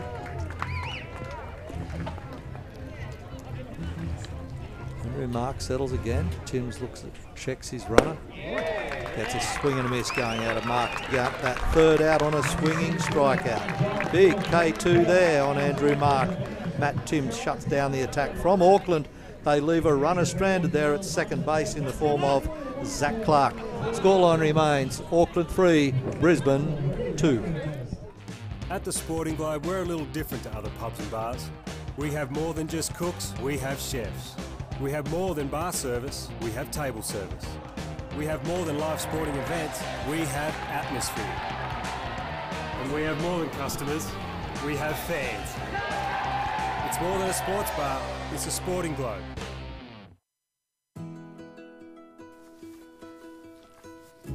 It's always been you. It's always been us.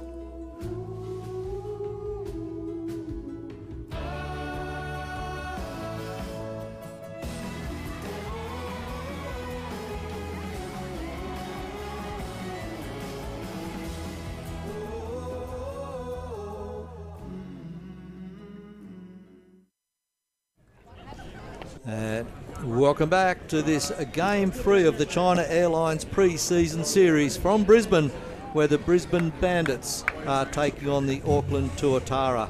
And your Curran Cove Brisbane Bandits are trailing by 1 run as we go to the bottom of the 5th inning. And that's their opportunity, of course, to score that tying run if they can build that up. And the lead-off will be Jacob Nilsson, the designated hitter, batting in the 9 slot in this bottom of the 5th inning, and then we'll go back to the top of the order. So that will be interesting. There is also an orderly hire pitching change on the hill for Auckland, and we'll just get that for you once we know exactly who that is. And we're just going through the lineups now. Runyon. Yep, it is Runyon, and just got to get a few more details on him. He rolled it over yesterday. I think he's from Canada. I'll wait to see if I get some bio on him real quick. But big, tall, right-handed pitcher, throws hard, and he'll come in to face the bottom of the Bandits' order and really trying to see if he can hold that 3-2 lead here in the 5th inning. Yeah, okay. So the plan for use during the season may be middle reliever. Do you think? Depends. I mean, I don't know. It's like the Bandits, a lot of guys are getting their work in. It doesn't look like anybody's thrown over 3 innings in the whole preseason, pre-series game versus these 2 sides. So probably look at a guy that could probably be a back-end guy or even potentially a spot starter, depending on where he's at from a pitching condition standpoint. Okay, well, we're all set to go here in the bottom of the 5th innings. Jacob Nilsson steps in and readies himself for another tall guy on the hill there in the form of the number 33, Runyon. Don't have his first name, unfortunately, on the roster at this stage. We'll see if we can find that out for you. Shout out again to all of the fans, all of the Corin Cove Brisbane Bandits fans that are tuned into the broadcast. Glad you could tune in.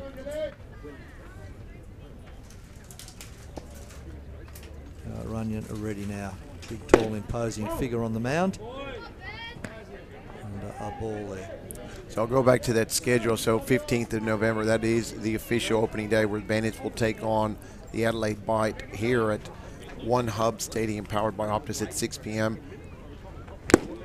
And just down the road in Sydney, the Blue Sox will take on the new expansion team, the Geelong Korea side, which I think will be another well-watched match just between the unknown entity.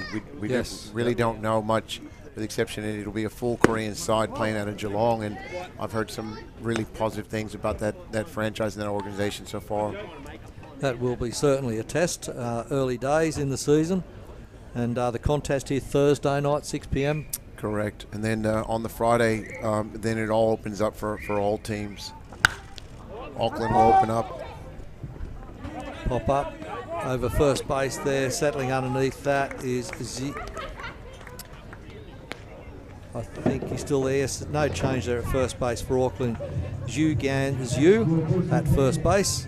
Settles under that one, takes a high fly ball at first for that first out off Jacob Nilsson. But on that Friday, the 16th of November, and that's when all the teams will launch, and this will be Auckland's first game. They'll play in Perth at 7:05. Sydney will be still competing against Geelong, and the Melbourne Aces will take on the Canberra Cavalry, and the Cavalry will be on the road in Melbourne. Should be a big contest, that one as well.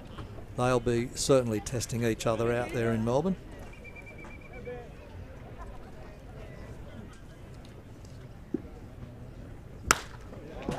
This is Mitch Ellis now at the plate. Pops a high fly ball up to right field side, does Mitch Ellis, replacing Wade Dutton in the batting lineup. So a fly ball to position 9, and that's 2 up, 2 down for the Bandits. A lot of work to be cut out now as Andrew Campbell will step in. So Mitch Ellis certainly got plenty of bat to ball, but hit it too well. And Max Brown for Auckland out there on the right side taking that catch.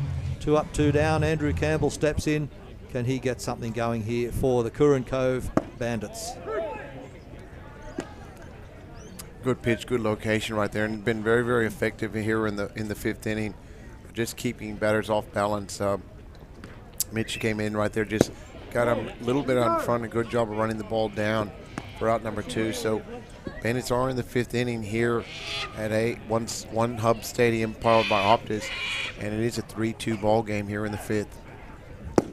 Big swing and a miss there. Fastball blown past Andrew Campbell. This China Airlines pre-season series has been pretty good for the Bandits, Paul, and especially for the Auckland Tuatara as well, as they strike out Andrew Campbell at the plate.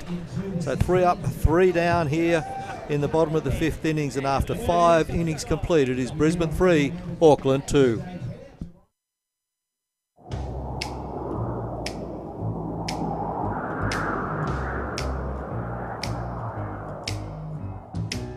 Can't you see my heart is lost without you? And your kisses make me love you more. And your kisses make me love you more. Can't you hear the sound of love and desire?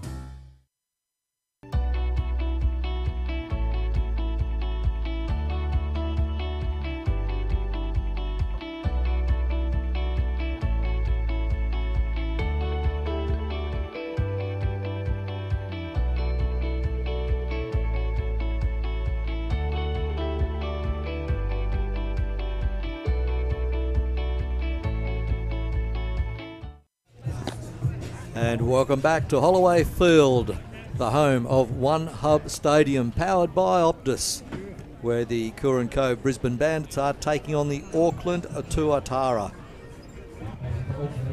And a change, a pinch hitter coming in here for Bo Teawara Bishop, and I'll just find you that person's name, Chun Wei. Chun Wei comes in here for Bo Teawara Bishop. Chun Wei in. Right-handed hitter, as you can see, he's got the number 55 on his shirt and ready to go in the lead-off position here, top of the 6th inning, the 11th day of the 11th month of 2018. Remembrance Day in New Zealand and Australia. Just looking at McVeigh early on, a big, hard right-handed thrower, and he does throw the baseball hard. Looking at good velocity coming out of the right arm of McVeigh, so he'll be another flamethrower coming out of the bullpen. When you look at McVeigh, you've got Van Mill as well, so quite a few arms that come in that can bring the noise. Well, he's certainly getting some swinging strikes here out of Chun Wei, and of course the Alderley Higher pitching change is Matt Timms leaving the mound, replaced by McVeigh, as Paul Gonzalez just mentioned. McVeigh up there doing a pretty good job rolling it over and keeping this new batter in the lineup for Auckland, Chun Wei, on his toes. 2 balls, 2 strikes, as indicated by plate umpire, who is Toby Pinder, actually. Toby Pinder gets his opportunity at the plate. And pops that one up, does Chun Wei for Auckland. So McVeigh doing a very good job here on the lead-off batter. Gets his opportunity to show his wares. Yeah, Cameron, out of Glendora, California, USA. He's 22nd round by the San Francisco Giants in 2011. He's 30 years of age and does throw the ball extremely hard. It'll be good to see. Like I said, once again, these guys are settling in and establishing themselves, but once again, looks like the Bandits have gone and acquired another power arm out of that bullpen. And as you say, once he settles in and acclimatises, he'll be certainly a very good addition in those moments when needed by the Bandits lineup. So Chun Wei draws a walk at the end of that in the top of the 6th innings. Auckland have their lead-off on base. And at the plate now, shortstop Tai Aisuan.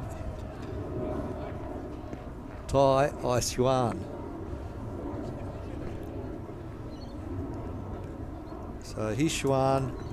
Let's see what he can do. Fouls one off into the back net down the right-hand side.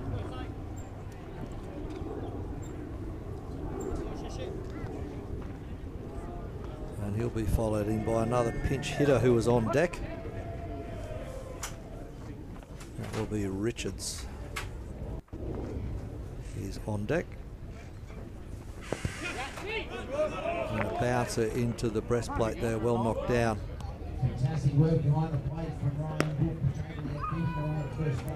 Just looking at his numbers, he's played as high as AA with the Giants organization, then went on to AA with Sioux Falls, and then Winnipeg AA with Independent League or Indie League. So he's got AA experience, and ooh, got him. Wow. And I must mention to everybody out there that hasn't noticed already, it's Ryan Battaglia behind the plate. And now we've got a hit by pitch on Sai Xuan.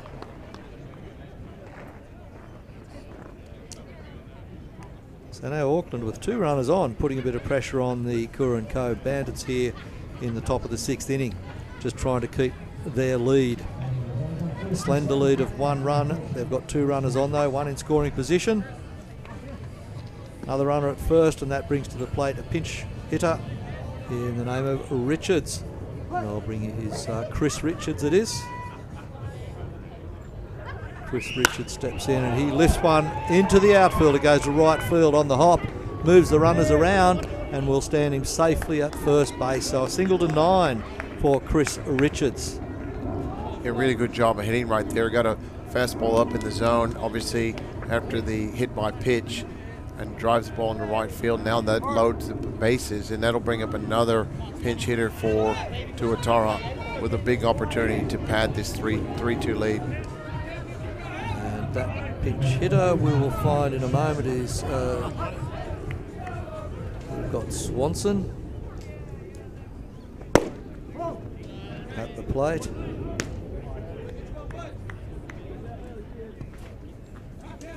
Just clarify his details as well. Kane Swanson it will be, wearing the number 40. He's a local boy, state representative for Queensland baseball as well, so it's good to see get a big opportunity to potentially put bat on ball here and potentially drive in an RBI and for his first at bat in the preseason game here at One Hub Stadium, powered by Optus. Excellent fouls, another one off. And the China Airlines pre-season series comes to a close after this game this afternoon. A 3-game series that has been absolutely outstanding. Of course, as mentioned earlier in our broadcasts over the last 2 days, China Airlines flew the Auckland team over here to Brisbane for this series. Strike there on a swinging Swanson. Only young guy. Now facing a 2-2 pitch from Cameron McVeigh. Loaded bases for Swanson here. If he can make the best of it, keep the inning alive. Everybody's on. Fouls that one off. Good plate defence.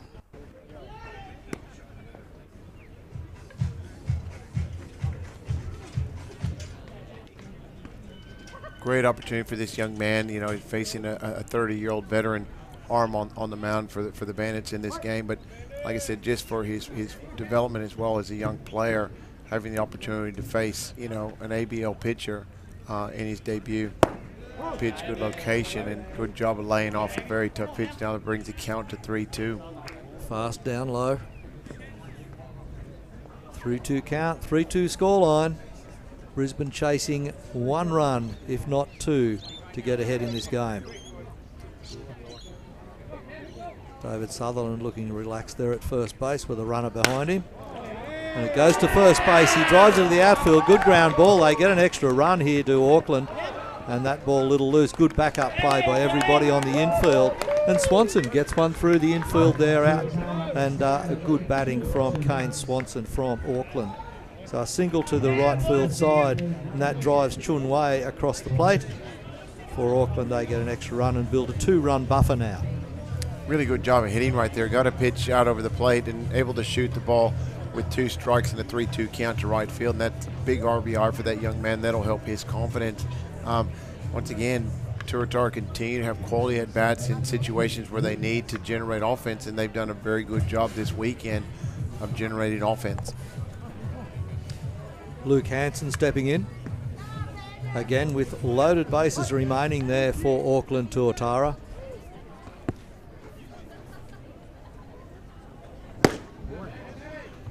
And McVeigh just picks up the pace a little bit for that first pitch for Luke Hanson.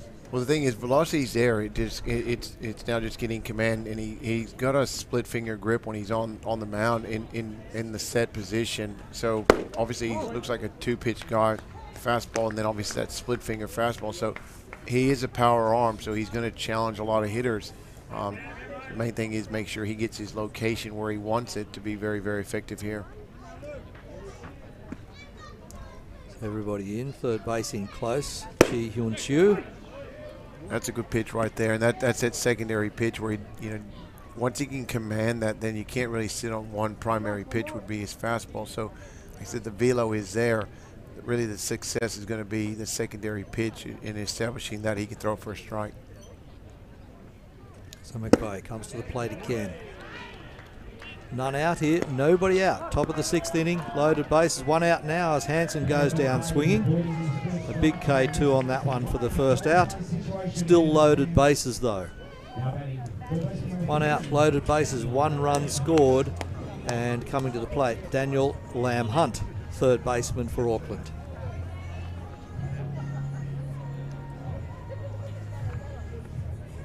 And a fabulous afternoon of baseball here at One Hub Stadium, powered by Optus.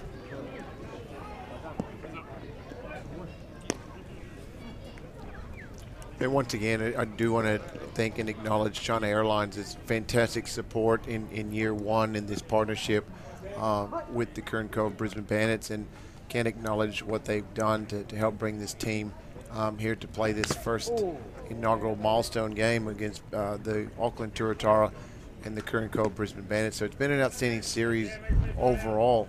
I can't acknowledge enough of this team coming out here and putting on a great show for the fans early in the year, and obviously we expect good things from that organization throughout 18 and 19. Certainly is. Lamb Hunt settles in again now. 2 strikes. Drive the Manly and give him to Tony. 3 strikes now with a big swing and a miss there as Cameron McVeigh blows ones by. Yeah, once again, another Skyfleet strikeout right there, and looks like that good, hard, split-finger fastball. So that's a second strikeout. So he looks like he's starting to settle in a little bit. Rusty, like I said, the first time on the bump here in Brisbane against hitters. So, but right now he looks like he's settled in. Velocity's fantastic. And once he can establish that split finger fastball, he's going to be tough throughout the year. So 2 out here, still loaded for replacement for Max Brown. Steps in there, pinch hitter. And that number 38 will be Smart. Let's get his details as well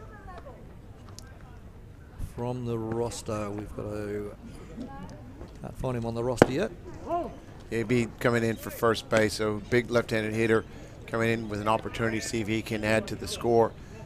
We are in a tight contest here in the 6th inning.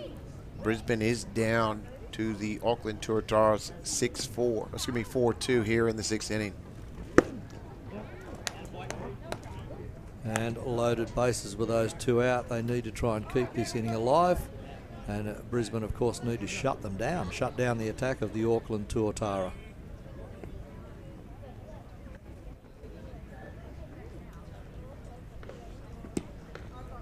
Next pitch from Cameron McVeigh.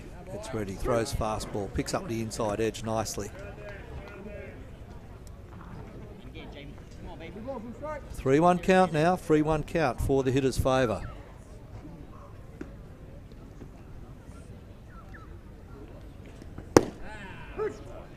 Jamie Smart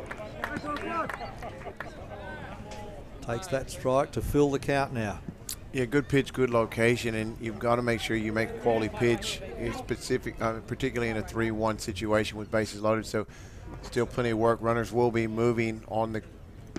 And a swing and a miss on that one, the full count strikeout. The all-important full count strikeout for Brisbane. And Smart goes down swinging. Not until they add another run to their board, the Auckland Tuatara lead this game over Brisbane by 4 runs to 2.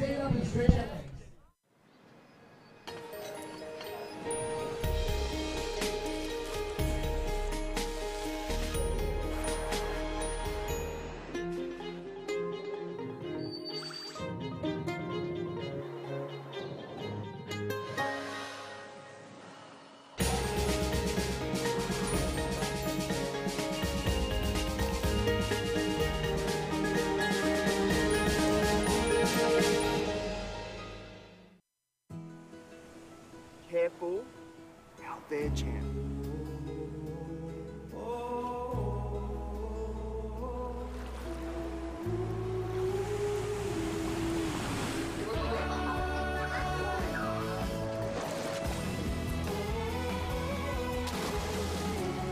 How good is this?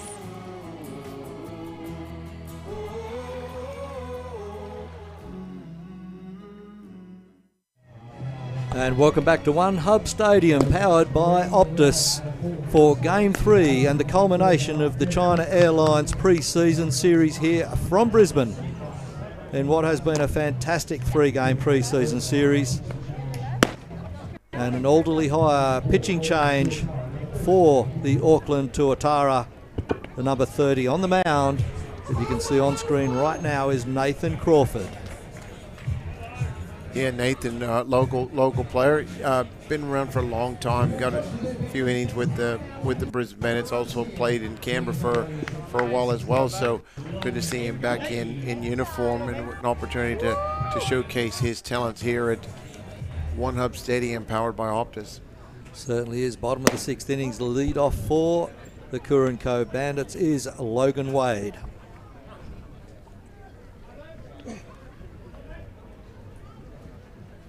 Wade tuning himself in at shortstop this series, and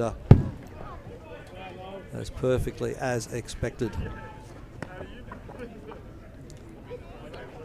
That pitch goes through, and everything resets there as Wade steps in. Back in the box a fair way. Another one loose from Crawford. That's 2 loose pitches from Nathan Crawford to start off with here. That's the thing. Like I said, even though it's a pre-season match, these guys are very, very competitive, and obviously they want to showcase their talent and obviously prove that they belong in this ball club. Everyone wants an opportunity to play on the big stage, and so obviously there'd be some initial nerves and you're trying to find locations, and sometimes you can overthrow the baseball.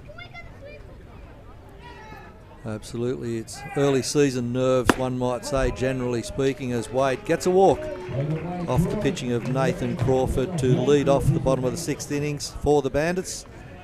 They get a runner on, and that will bring to the plate third baseman for the Kuranko Brisbane Bandits, Chi Hyun Soo. Well, this will be interesting right here. He had 2 massive shots yesterday, one into right field and one in left center. So see if he can find something he can square up and see what he can do with this. It's a hopper straight up the first base line, fielded well by Ji Soo, and safe at first on a loose ball. They get the lead off Logan Way out.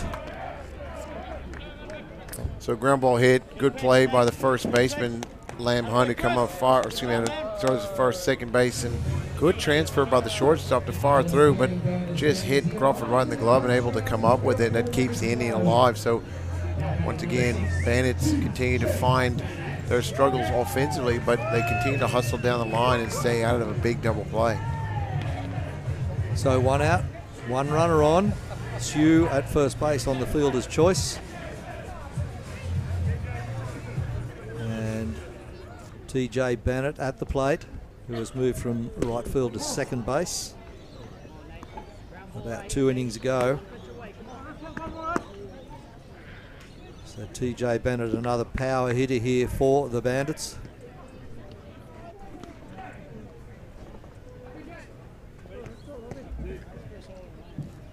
And they certainly need a breakthrough, trailing by 2 runs.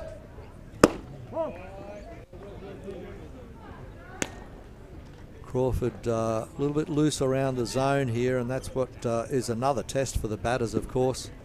It's one thing to expect pitches in a certain place, but when they're nowhere near it, it can get a little off-putting.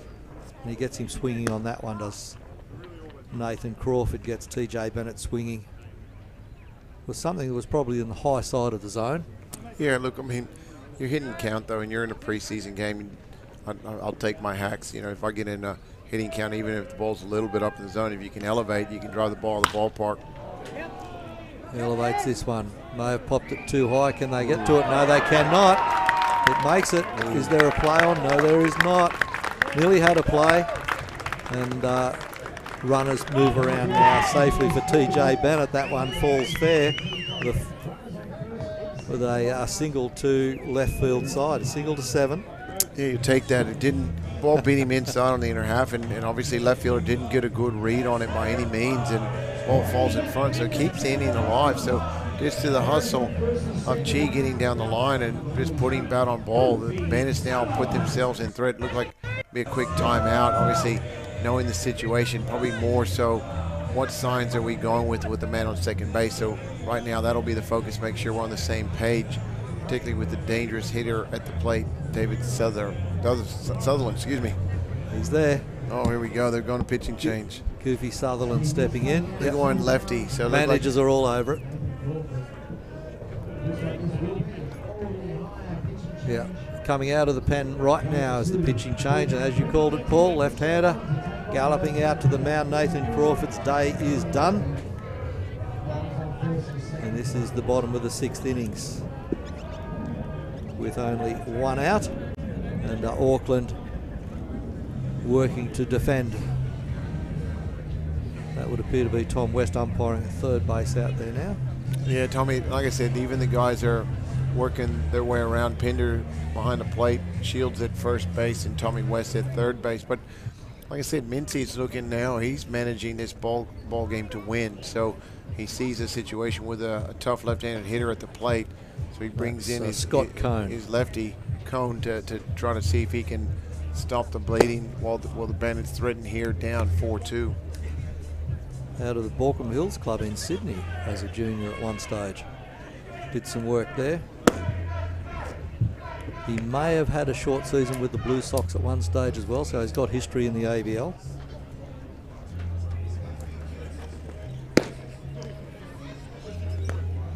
It's good to see all of these players still with lots of capability being able to work their way into the ABL and stay in there for a little while. As you said, there are a bunch of young Brisbane players involved as well. Yeah, look, just looking at Cone's background, 26 years of age and from Glenwood, New South Wales. Left-handed pitcher, 188 centimeters, 84 kilos. 2 seasons, 15-16 with Canberra Cavalry, went 3-2 with a 4.60, and then 16-17, and he was 0-3 with a 7.29 ERA. So total innings pitched is 80 innings pitched, and he's only conceded 53 runs in those 80 innings. So give really Turatara a different look from the left side, and particularly when you look at a lineup like the Brisbane Bandits, he could be very, very effective coming out of the pen for him this year. They've been doing a lot of scouting very effectively, Tuatara, so that's a good thing for them, a good sign. 2 runners on, first and second. David Sutherland at the plate now. Lefty on lefty. Can Sutherland make the breakthrough that Brisbane need? Pitch low outside there from Cone. Only 1 out here in the bottom of the 6th innings. Game 3 of the China Airlines pre-season series. Cone makes an adjustment, comes back to the other side of the plate there on Sutherland.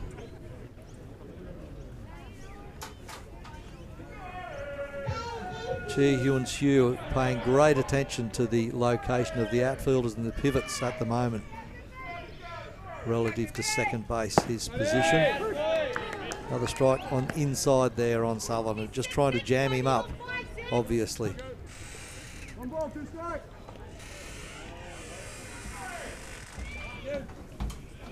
Not interested in runners. And the 1-2 pitch coming from Cone to Sutherland. Goes outside, missing. Good job by Sutherland right there, just seeing different looks from a different arm right there. So there's probably history where at least he's probably faced him in his career at one stage, so at least he knows velocity in pitches. So now he puts himself in a 2-2 count with man on first and second. May well be able to get an early read on this, and he does. Drives it down the first base side, went foul. Hit him on the foot.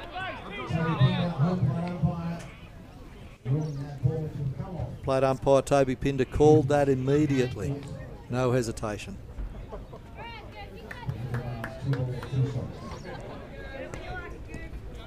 So everybody goes back to reset. The only person that remained calm and in control was David Sutherland. Absolutely. He knew exactly what happened. He's the one that got hit in the foot, so obviously keeping the bat alive. So once again, the threat is still there with the 2-2 count here in the 6th inning with 1 out and a man on first and second. Cone comes to the plate, goes outside low again. Each time he's come out there, he's basically missed the zone. When he works inside, he gets the strikes, but I'm sure Dave Sutherland is all over that strategy. Full count. Pops it up, will go foul into the fence. Yep, crowd area, the garden seating area down the left-hand side, just beyond third base. Good pitch, good location right there. Just ran the ball in on the inner half. So runner on first and second, like we said, and Bandits are down here in the 6th inning, 4-2 with Sutherland at the plate. Yep, so thank goodness it's a China Airlines pre-season series. But it would be nice for Brisbane to wrap it up. Pops it up in the middle. Will it fall? I think it will. It's going to drop safely. Second base, shortstop cannot get back to it. Sutherland gets one clear, and Brisbane gets a run back.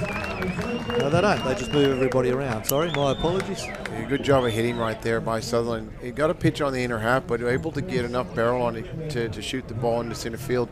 Good effort by the shortstop diving, but it came up a little bit short. So now that loads the bases here in the 6th inning with the Bandits still down 4-2, but only one out. Certainly is. Only one out is the important stat here as Daniel Nielsen steps in. He's had a single to shortstop, and the other one went to second base with an error by second base to get on. He's been on base twice at 2 appearances. And Cone missing again there at the plate. So opportunity knocks for the Kurenko Brisbane Bandits. 4-2 ball game. They're trailing by 2 with only one out. Bottom of the 6th inning. Jams him up on the hands there. He gets across to second baseman Luke Hansen, and they get that out and don't make attempts at any others. They get that all-important one. Hansen to Xuan, and they're happy to take the single out. Yeah, good job by the second baseman right here. Comes up and just knows the runner and able to make a good feed to shortstop. Good job by the shortstop, not trying to force a throw, eat that ball. And now we've got 2 outs and a man on first and third with a very dangerous hitter at the plate, number 29, Ryan Battaglia.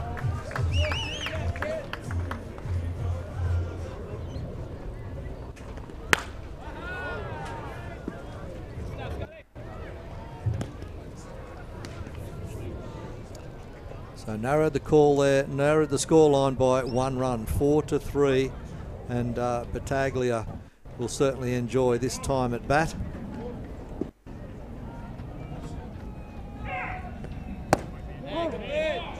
And runners on the corners.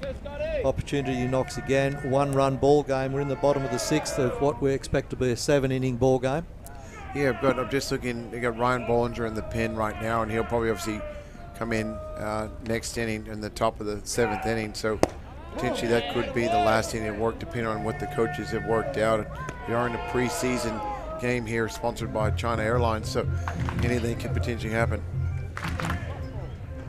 So Battaglia waits in readiness. 2 balls, 1 strike the count on Battaglia. High outside from Cone. Great vision from the centre field camera shot there.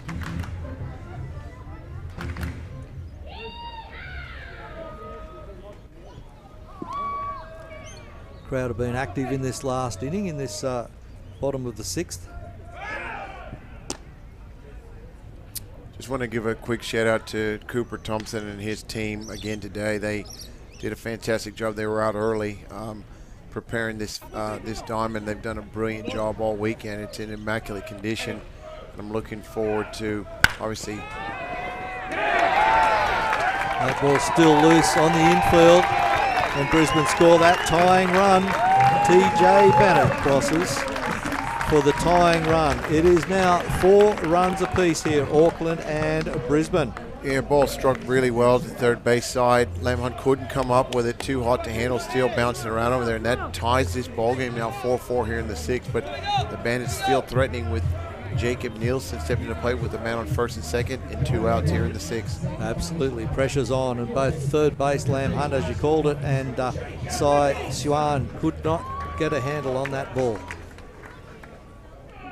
So Bennett crosses for that tying run. Battaglia stands at first base, and Daniel Nielsen stands at second. See, the tack is still on. 2 out here at One Hub Stadium, powered by Optus. Jacob Nielsen, DH role today. Ooh, ball down low. Good pitch, good location right there, just missed it. So now he puts himself in a good hitting count, 2-0. with 2 outs here in the 6th inning with the Bandits all tied up at 4. Let's see what Nilsson can do. It's a called strike on that one, Scott Cohn. 6th pitcher for the Auckland Tuatara. They've gone through as many as Brisbane Bandits have so far. They're on 6, about to go to 7, 1 per inning. Big swing and a miss there from Nilsson.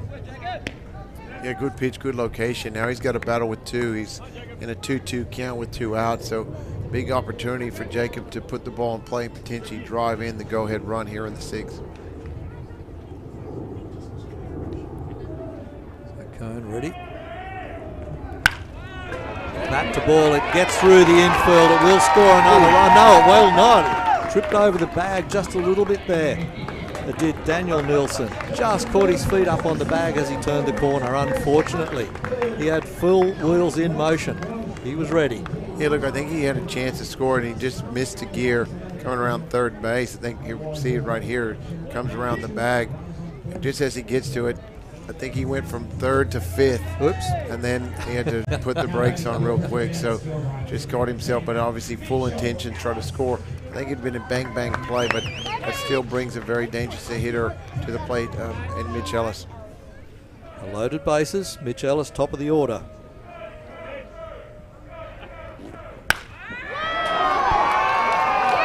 To right field side, does it get to the fence? It's inside the fence, just hit the top of the fence about a metre below the top rail. But Brisbane cross for another 2 big runs. Absolutely massive. Mitch Ellis doing a great job there. Yeah, he's done a fantastic job this whole weekend, and you know, for me, he's the unknown entity. I got a chance to speak to Sam Holland yesterday. Plays in the collegiate system and came in and showed a lot of versatility and a really good at bat right there, shooting the ball right field in a big situation. Now making this ball game in the 6th inning 7-4. Now with the current code, Brisbane Bandits leading. Well, they were loaded up. He drove in 3 runs, and that's a massive scoreline now. 8 batters through the plate. Number 9 stepping in now is Andrew Campbell. There are 2 out here in the bottom of the 6th innings.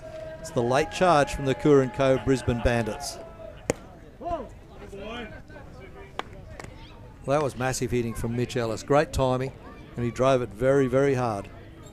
Yeah, it showed a little bit of power right there from the young man. He got a ball up in the zone and barreled it up and shot it to right field off the fence and able to drive in another 3 runs. So big at bat for that young man. That'll help his confidence moving forward. Well and truly foul that one over the third base side. Let's see what Andrew Campbell can offer up here.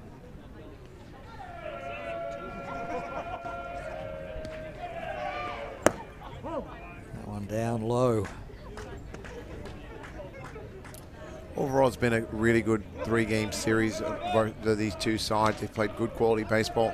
Not a lot of mistakes from either side. Been clean baseball. Pitching's been very effective, and both teams have swung the bat extremely well all weekend. Campbell taking a big hard swing at that one.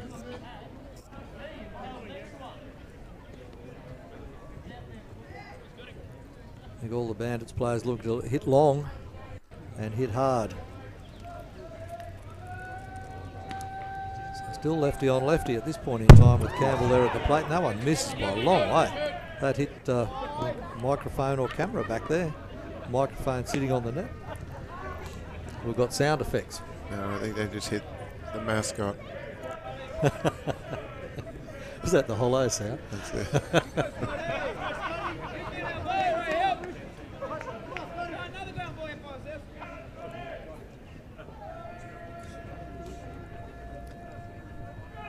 Runner at second, scoring position, and that one goes high and wide for Andrew Campbell. A walk issued by Scott Cohn and the Auckland Tuatara. So now 2 runners on again for the Bandits as we go through to the 10th batter in this bottom of the 6th inning. It will be Logan Wade. Pitching visit.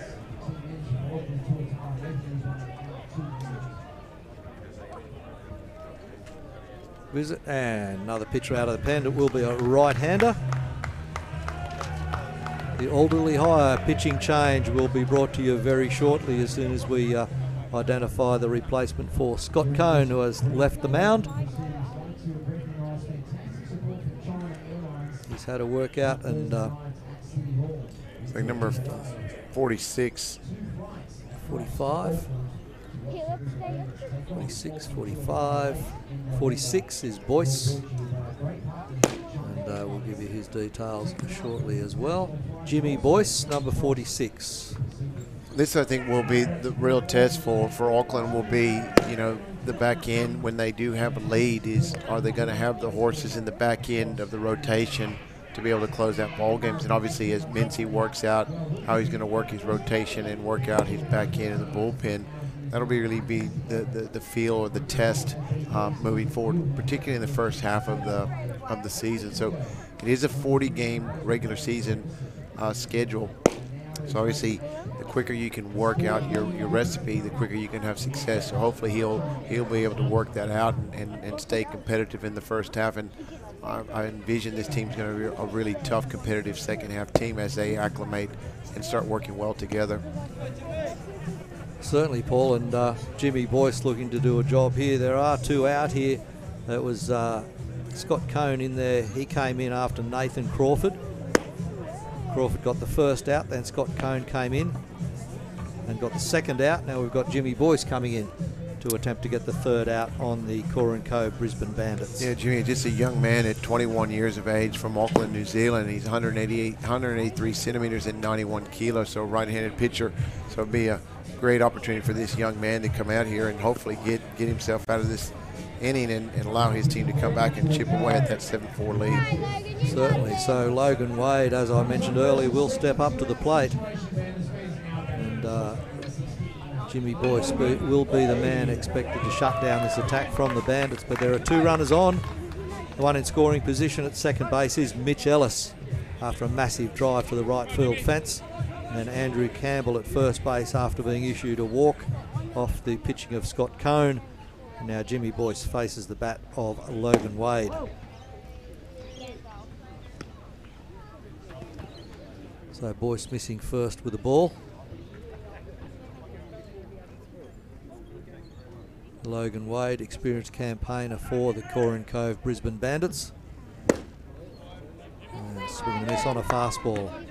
Throws hard, so he does come out. I don't have a lot of history on him, but just early on seeing good velocity and obviously works the ball down. So hopefully he can be a guy that can come in and really shut down offenses in the back end of a ball game.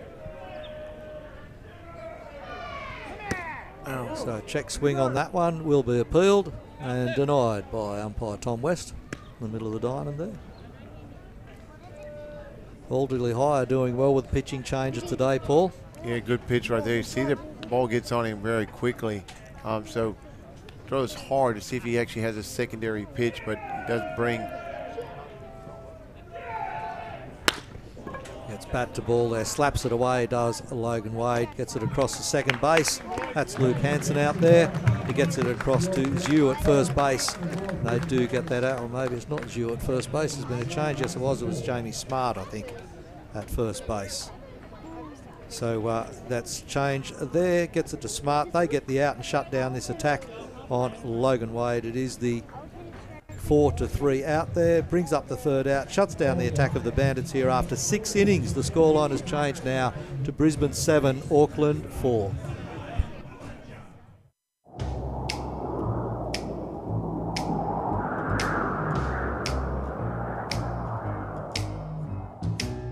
Can't you see my heart is lost without you? And your kisses make me love you more. And your kisses make me love you more. Can't you hear the sound of love and desire? Kiss me, baby, touch me. Kiss me, baby, love me.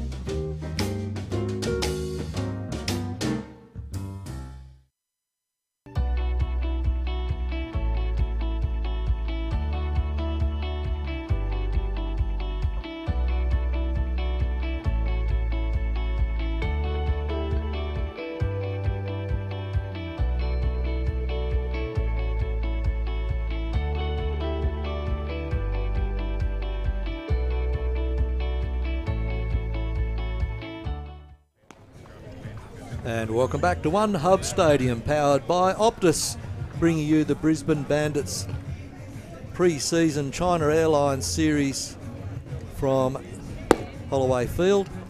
And change of pitcher, Alderley Higher pitching change on the mound now. Coming to the hill is Ryan Bollinger to close out this 7th inning. Top of the 7th, Ryan Bollinger steps in the Alderley Higher pitching change. Yeah, Bollinger came to the Brisbane Bandits last year, was pitching in the German League, and had an outstanding season for the Bandits. Ended up being signed by the New York Yankees and worked his way all the way to the big leagues last year. So fantastic story for not just himself, but also for the Australian Baseball League, showing that, you know, where these guys can showcase their talent and end up in the big leagues in less than a year's time. And a reliable feeder organisation of baseball talent. Yeah, Ryan, really a two-pitch guy. Good hard fastball. He probably sits between 91 and 93 miles an hour. Breaking ball in a third pitch, off-speed pitch. So really it's establishing his second and third pitches really made him more effective. He's always had a good live arm. Big, tall, left-handed flamethrower. So good to see him back here in Brisbane. Hopefully he'll have another monster year for the Bandits. Absolutely. Zach Clark has stepped into the plate for Auckland Tuatara in this top of the 7th inning. And the final inning in the final game. Game 3 of the China Airlines pre-season series. And that goes deep to the warning track and into the fence on a couple of bounces from Zach Clark. So he gets something started with a double to left field side, position 7. Zach Clark in scoring position for Auckland. Great lead-off double. And he'll be followed up by Andrew Mark stepping in now. Andrew Mark, they're chasing 3 runs. 7-4 is the scoreline. Brisbane leading Auckland here, top of the 7th inning. And possibly shut down this attack from the Auckland Tuatara to take this game. And nice pitch there from Bollinger coming in. Nicely located, nice steady, flat fastball. Like I said, big left-handed thrower. He can run it up there on you, and second and third pitches are just as effective. But I guess from my perspective, you know, it's great to see him back. Goes to shortstop, knocked down by Logan Wade. Logan Wade across the Sutherland to get the out on a charging Andrew Mark. So 6-3 ground ball regulation play there on a hard hit ball. Yeah, ball hit really hard. A good job by Logan Wade to stay with it. Knocks it down, but didn't panic, and good job of picking up and recovering. And I will note for the young players out there, didn't try to pick it up with his glove. He barehands it, pushes the ball down into the ground, squares up, and finishes the play for out number 1. A really good job of recovering on a tough ground ball. They were able to move their runner, Zach Clark, around to third base, of course. And at the plate now, stepping in is Chun Wei.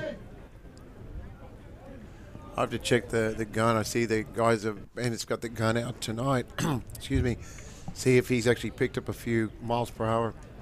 That'll be an interesting piece of data to find out later on for the first round next week, starting Thursday night at 6 p.m. Looks like he is throwing harder from last year. I know last year he sat, and I was at a game in Adelaide, and they had a radar gun there, and he topped out about 94, but his velo looks a little bit harder this year. So no, he's worked really hard this season and also in lead up to this year as well. Okay, we'll see how he deals with Chun Wei now. And I guess just works straight away at home plate, Wow. Gets Wei swinging. That's nasty. And that's really what, when you talk about guys, I mean, big league level, you've got to have a plus fastball. He does. All of a sudden now you mix in that tough slider, that cutter, whatever he's throwing right there. Makes it really tough to sit on one pitch and keeps you honest as a hitter. Again, that was high, yeah. Working hard at it. 2 balls, 2 strikes now. 2-2 pitch coming from Bollinger to Chun Wei. Pops it up the right field side into the shaded area from the trees, gets the fly ball out, play at home plate. Ooh. No, just cannot make it. Ryan Battaglia took that one on the bounce, blocked the ball from getting anywhere. but runner crosses home plate. So Zach Clark crosses on the court fly ball, tags and goes, but it's Chun Wei. Yeah, really good play at the plate. Just came up a little bit short. Unfortunately, wasn't able to come up with a clean, but a really good job by Ellis to come in firing. Just caught him in an in-between hop on Battaglia, but really good heads-up base running and good at-bat by the hitter to drive in the 5th run of the game, now making it 7-5.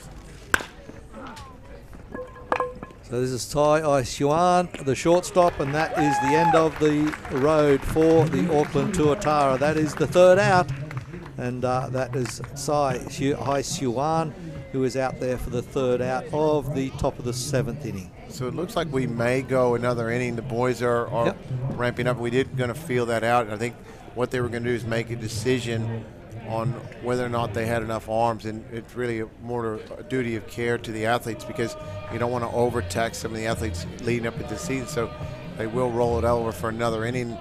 Seeing they're heating up in the bullpen as well for the Bandits. So looks like Luke Van Mill is warming up, so we get a chance to see him coming out, the hard-throwing 7'1" right-hander from the Netherlands. Okay, so that's good for the game, and halfway through the 7th innings, the scoreline is Curran Cove Brisbane Bandits 7 runs, leading the Auckland Tuatara 5.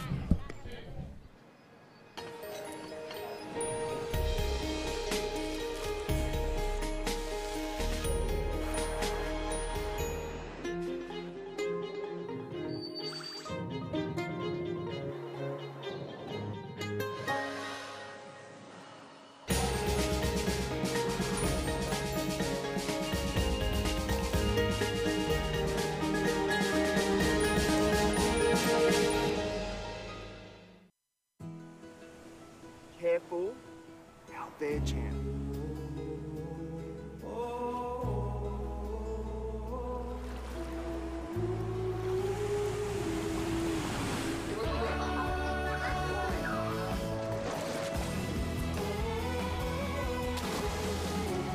How good is this?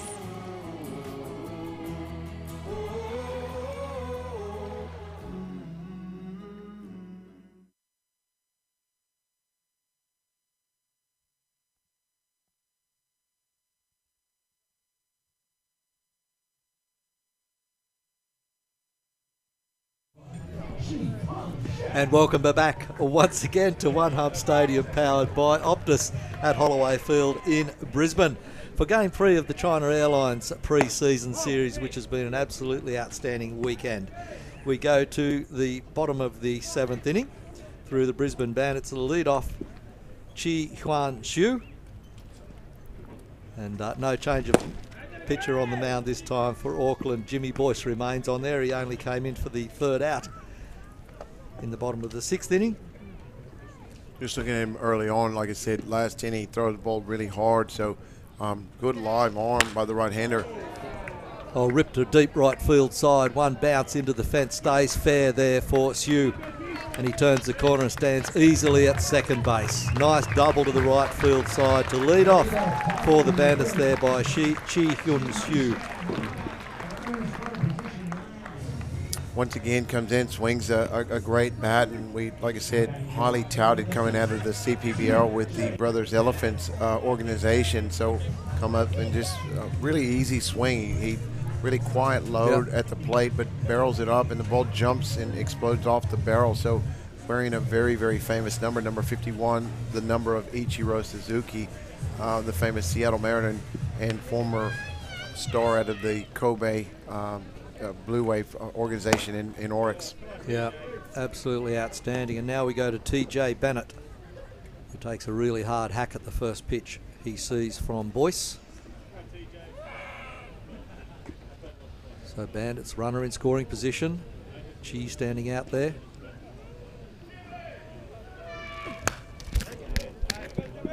Fouled off by Bennett again. Really good opportunity for the Bandits right here, and this is where even in a preseason game, you're about to open up. You've got big, strong left-handed hitter. If he can find a way to drive something hard to the right side of the field, what it does, advances the runner to third base and gives Southern opportunity to drive in another run of this ball game. Picked up at first base there, hard hit ground ball to first baseman. and that is Jamie Smart, and he feeds that off to his pitcher in cover, Jimmy Boyce, and they get the out there on a hard charging TJ Bennett. Yeah, really good play right there, and good job of following the ball up right there for out number one. But once again, we talked about little things. TJ get out a little bit out in front, but he did his job by hitting the ball the right side of the field. That advances the runner, and it gives Southern opportunity to drive in the 8th run of the ball game. It is a tight ball game here at 7-5 in the 7th. So go back now. David Sutherland steps in.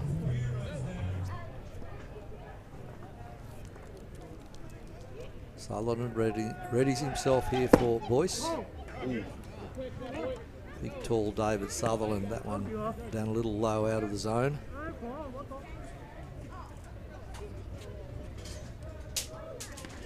Bottom of the 7th inning.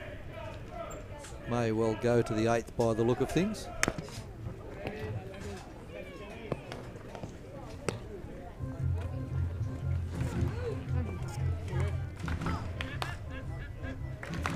Sutherland goes for a little stretch between pitches as the ball gets retrieved and back again. And Boyce checks the run there at 3rd. No play on offer. And way low inside there.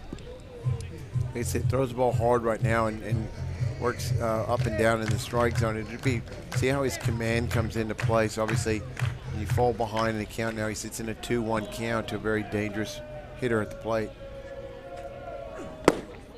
Chun Wei doing a really good job there behind the plate there for Auckland as well. I can tell you he's getting a few very, very low ones. They don't look like getting by him, which is good.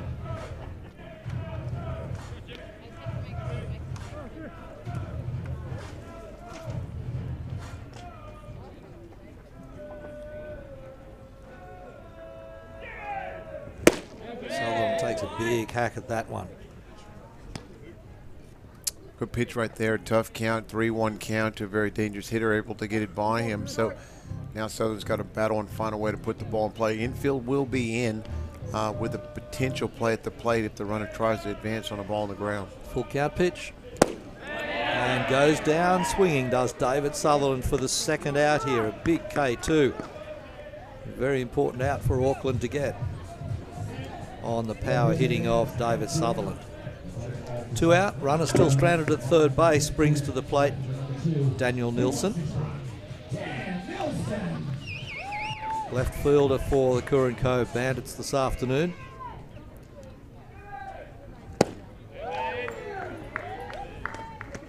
Good pitch, good location. Like I said, he's worked hard today, and he finds himself in a leadoff double, been able to, even on the runner advancing, able to get the big strikeout with David Sutherland at the plate. Now he's got his work cut out for him with Dan Nielsen. Another good pitch, good location. Just read a little bit outside by Mr. Toby Pinder, so now he puts himself at a 1-1 count.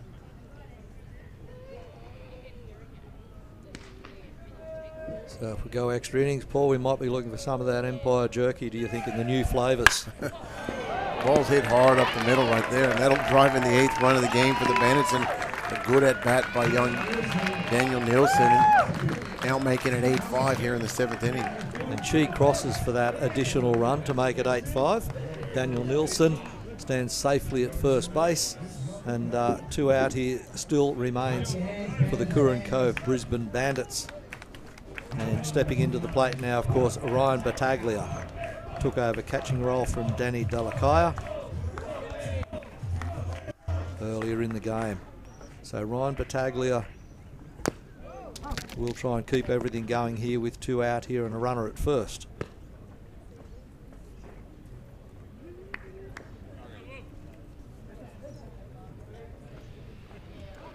A wonderful weekend of baseball. Friday night, Saturday, Sunday here this afternoon. We started at 2 p.m. first pitch, only to be backed up next weekend by round 1 of the ABL 2018-19.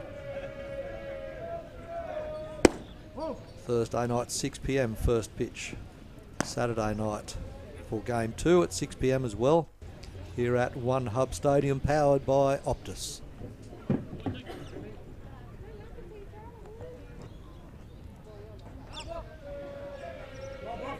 Boyce being very controlled here with a runner at first base, checking him out, making sure he doesn't get too much of a secondary. I'm looking forward to seeing next Thursday and the dynamics of this facility, and obviously official game against a very, very tough side in Adelaide. That'll be brought to you by Fox Digital coming in, and I'm looking forward to seeing, ball comes up and in on him, able to get out of the way. But really seeing the league in making an investment in as far as with the game of the week and really trying to increase the exposure. Brisbane Bandits obviously are looking forward to the opportunity to be on the big stage. The first game in that coverage as well. Puts it into the zone. Battaglia lifts it. It goes to left field side though. Getting out there, Auckland Tuatara left field. Fly ball to position 7 left side. Brings up the third out there on the Brisbane Bandits and Ryan Battaglia. So 7 completed innings here from One Hub Stadium, powered by Optus. And the scoreline is 8 runs to Brisbane, 5 to Auckland Tuatara.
And welcome back to Game 3 of the China Airlines pre-season series between Auckland and Brisbane, coming to you live from One Hub Stadium, powered by Optus at Holloway Field, the home ground of the Curran Cove Brisbane Bandits.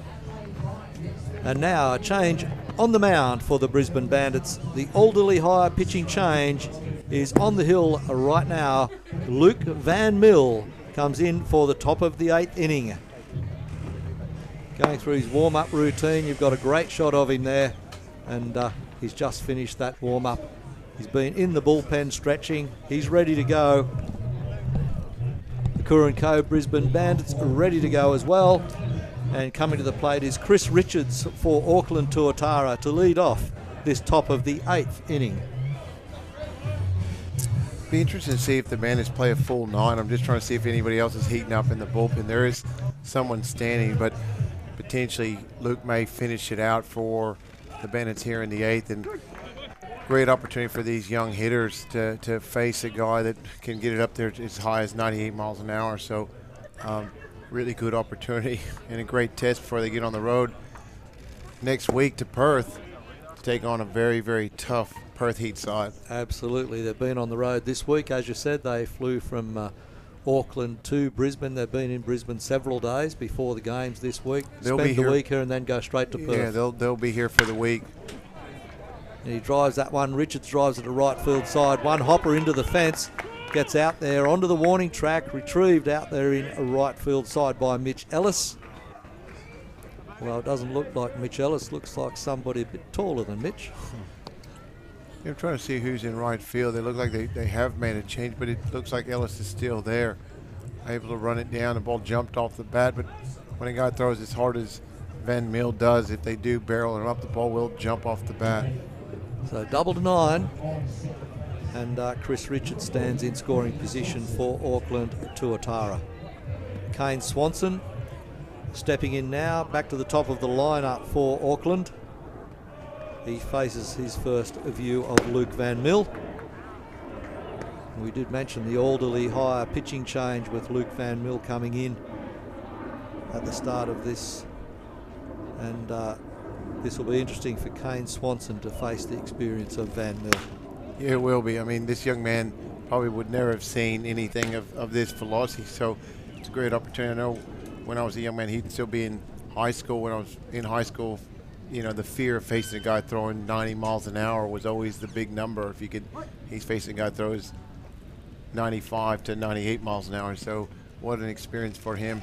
And the guy's coming from a height of 7 feet as well, so he's got angle and he's got velocity. Absolutely, absolutely. And he goes down swinging.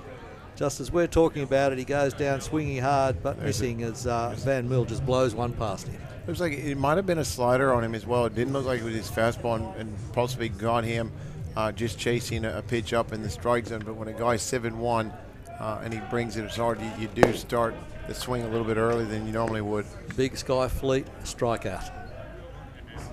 Luke Hansen at the plate now, 1 out, 1 in scoring position at second base in the form of Chris Richards. Luke Hansen at the plate for Auckland. Gets bat to ball, he drives it, lifts it into high right field side. It's another 1 hit into the fence.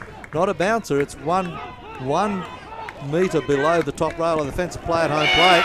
Could be out, yes he is. Ryan Battaglia does a great job of getting that ball that popped into his glove. He had to first of all track the ball, it did hit the ground, glove it, and then get the charging run. Yeah, really good job. See if we get a replay on this one right here. It looks like he goes to second base. Good job by TJ to read the throw, and a good execution play. And look at Battaglia with the tag just to beat the runner. So a big out for the Brisbane Bandits in that situation. Now making it 2 out. That potentially could have made it an 8-6 ball game, but good heads-up baseball all around. A great second out there at home plate. Replace the runner at second base now as Luke Hansen. That was a well-hit ball, as I said, about a metre down from the top rail of the right field fence. Double to right field side for Hansen, and Daniel Lamb Hunt at the plate now for Auckland.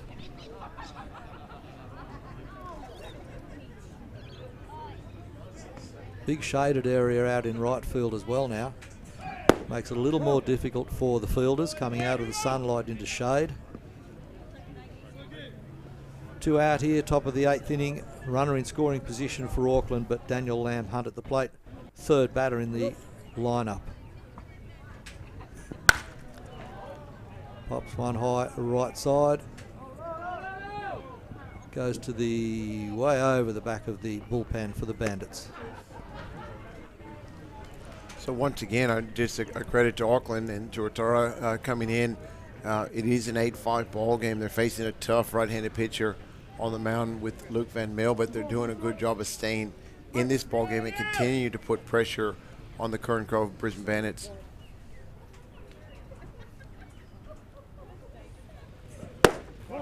Van Mill throws one up high, but he's got some pace on it. He's working hard on pace, is Van Mill. Only out there for 1 inning, as all of the Brisbane Bandits pitchers have been. Obviously all looking for a bit of a workout today. Lamb Hunt walks on base on balls, 4 balls to Lamb Hunt. So he goes to first, runners at first and second for Auckland with 2 out here, top of the 8th inning. If you look at the line right now, Auckland actually is out hitting the Brisbane Bandits 11-9, so they've actually swung the bats extremely well today in this ball game. They've only conceded the 1 error as far as, so overall they've played outstanding baseball throughout this series. They've certainly given it a fair shake. And Jamie Smart steps into the left-handed box there for Auckland.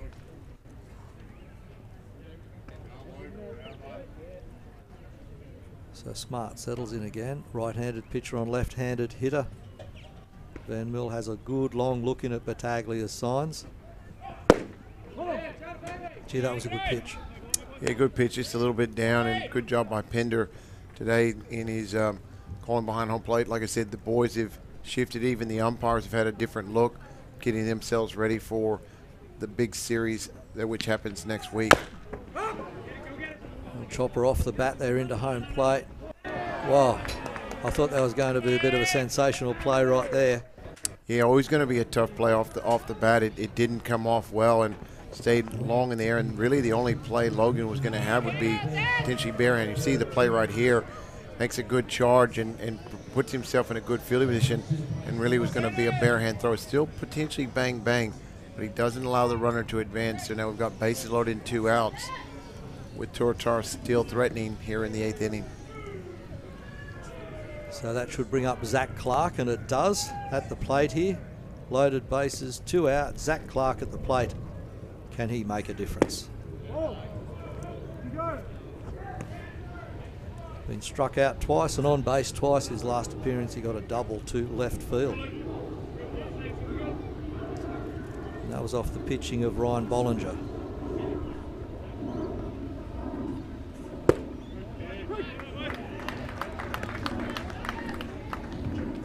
It's an interesting mix now of the pitches that he's facing. Bollinger last time coming from the left side.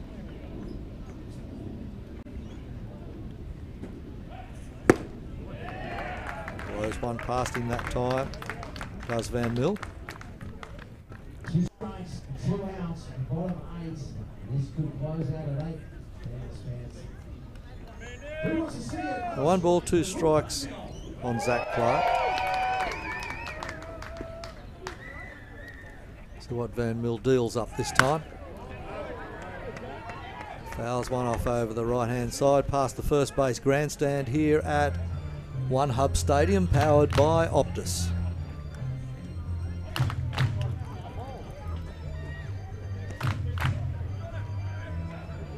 It's got to be said that the Curran Cove Brisbane Bandits have really acquitted themselves very, very well this weekend. Very efficient in their dealing with Tuatara, even though it is the China Airlines pre-season series. Game 1 on Friday night was taken out by the Bandits 4 runs to 1. Request for a swing denied by first base umpire Shields, James Shields up there. Saturday night game 2, Bandits took that out by 14 runs to 6. However, the good news for Tuatara in last night's game was 10 hits to 9 hits in that 14-6 game. So they did get their bats working last night. Ground ball now. Third base gets there. Logan Wade gets it from shortstop in back up. Good play, Logan Wade. Good recovery. Perfect fielding position for Wade to get across behind his third baseman, Chi. And Auckland do cross for 1 run through Luke Hansen, converting that run there. And they go to 6 now. 8 run to 6 ball game. Daniel Lamb Hunt stands safely at third base. And Jamie Smart stands at second base. And we've got Zach Clark at first after getting that one through. And he's safe there on a fielder's choice. Ground ball back to Van Mill at home. Play at home plate. Ryan Battaglia off Van Mill at number 1. They get the out there to shut down this game. And that is game. And that is game, set and match. No runs scored. That will be the end of the day after 7.5 innings, I should say. Brisbane will not need to bat. An 8 run to 6 ball game. Curran Cove Brisbane Bandits over the Auckland Tuatara in the China Airlines pre-season series. And that is 3-0 for the Curran Cove Brisbane Bandits over Auckland. But as we said earlier in the broadcast, Auckland Tuatara have really acquitted themselves very, very well for their first series appearance in the Australian Baseball League. Absolutely. A credit to the organization, a credit to all the people involved. It was a pleasure to host Auckland here over this 3-game series. A special thank you and acknowledgement to China Airlines for their support. And I'm looking forward to a fantastic start to the season, which starts next Thursday here at Optus Hub. It's going to be One Hub Stadium, Optus, powered by Optus. And I tell you what, it's going to be exciting. I think when I look at across the field, what they put on display, I think they're going to be very, very competitive. And I think the league is going to be very balanced and interesting throughout to the playoffs in the end of 2018-19. Yeah, and they certainly look to have good management around them as well. Good coaching staff, strong management staff to get through this season. And Absolutely agree with all of that. You can see players going across home plate now. What a lineup of talent we can see on screen right now with those talented baseball players, and the younger guys and the more experienced guys to bring them through. Yeah, like I said, very historical. And this is a milestone for the sport to have the first professional team coming out of New Zealand, obviously coming out of Auckland. And like I said, a credit to the organization, the people involved, and I look forward to a very bright future for the organization. Well, we're going to say goodbye. We're going to sign off, but first of all, a big thank you to the team from Hailstorm Productions. The boys and girls in the team there have done a magnificent job in bringing you this broadcast right across the world, and glad they could have done that. And Hailstorm do a fantastic job here for Bandits TV constantly, and big congratulations to Josh Hale and the team. And also Paul Gonzalez, it's a big thank you. Commentary this weekend, held the fort down last night as well on Saturday night with lots of support crew around him. And I'm Paul Harradine. Thanks for tuning in, and tune in again next Thursday night for the big game brought to you at Brisbane Bandits from One Hub Stadium, powered by Optus next Thursday night. Tune in at 6 o'clock. Thank you, and have a good afternoon.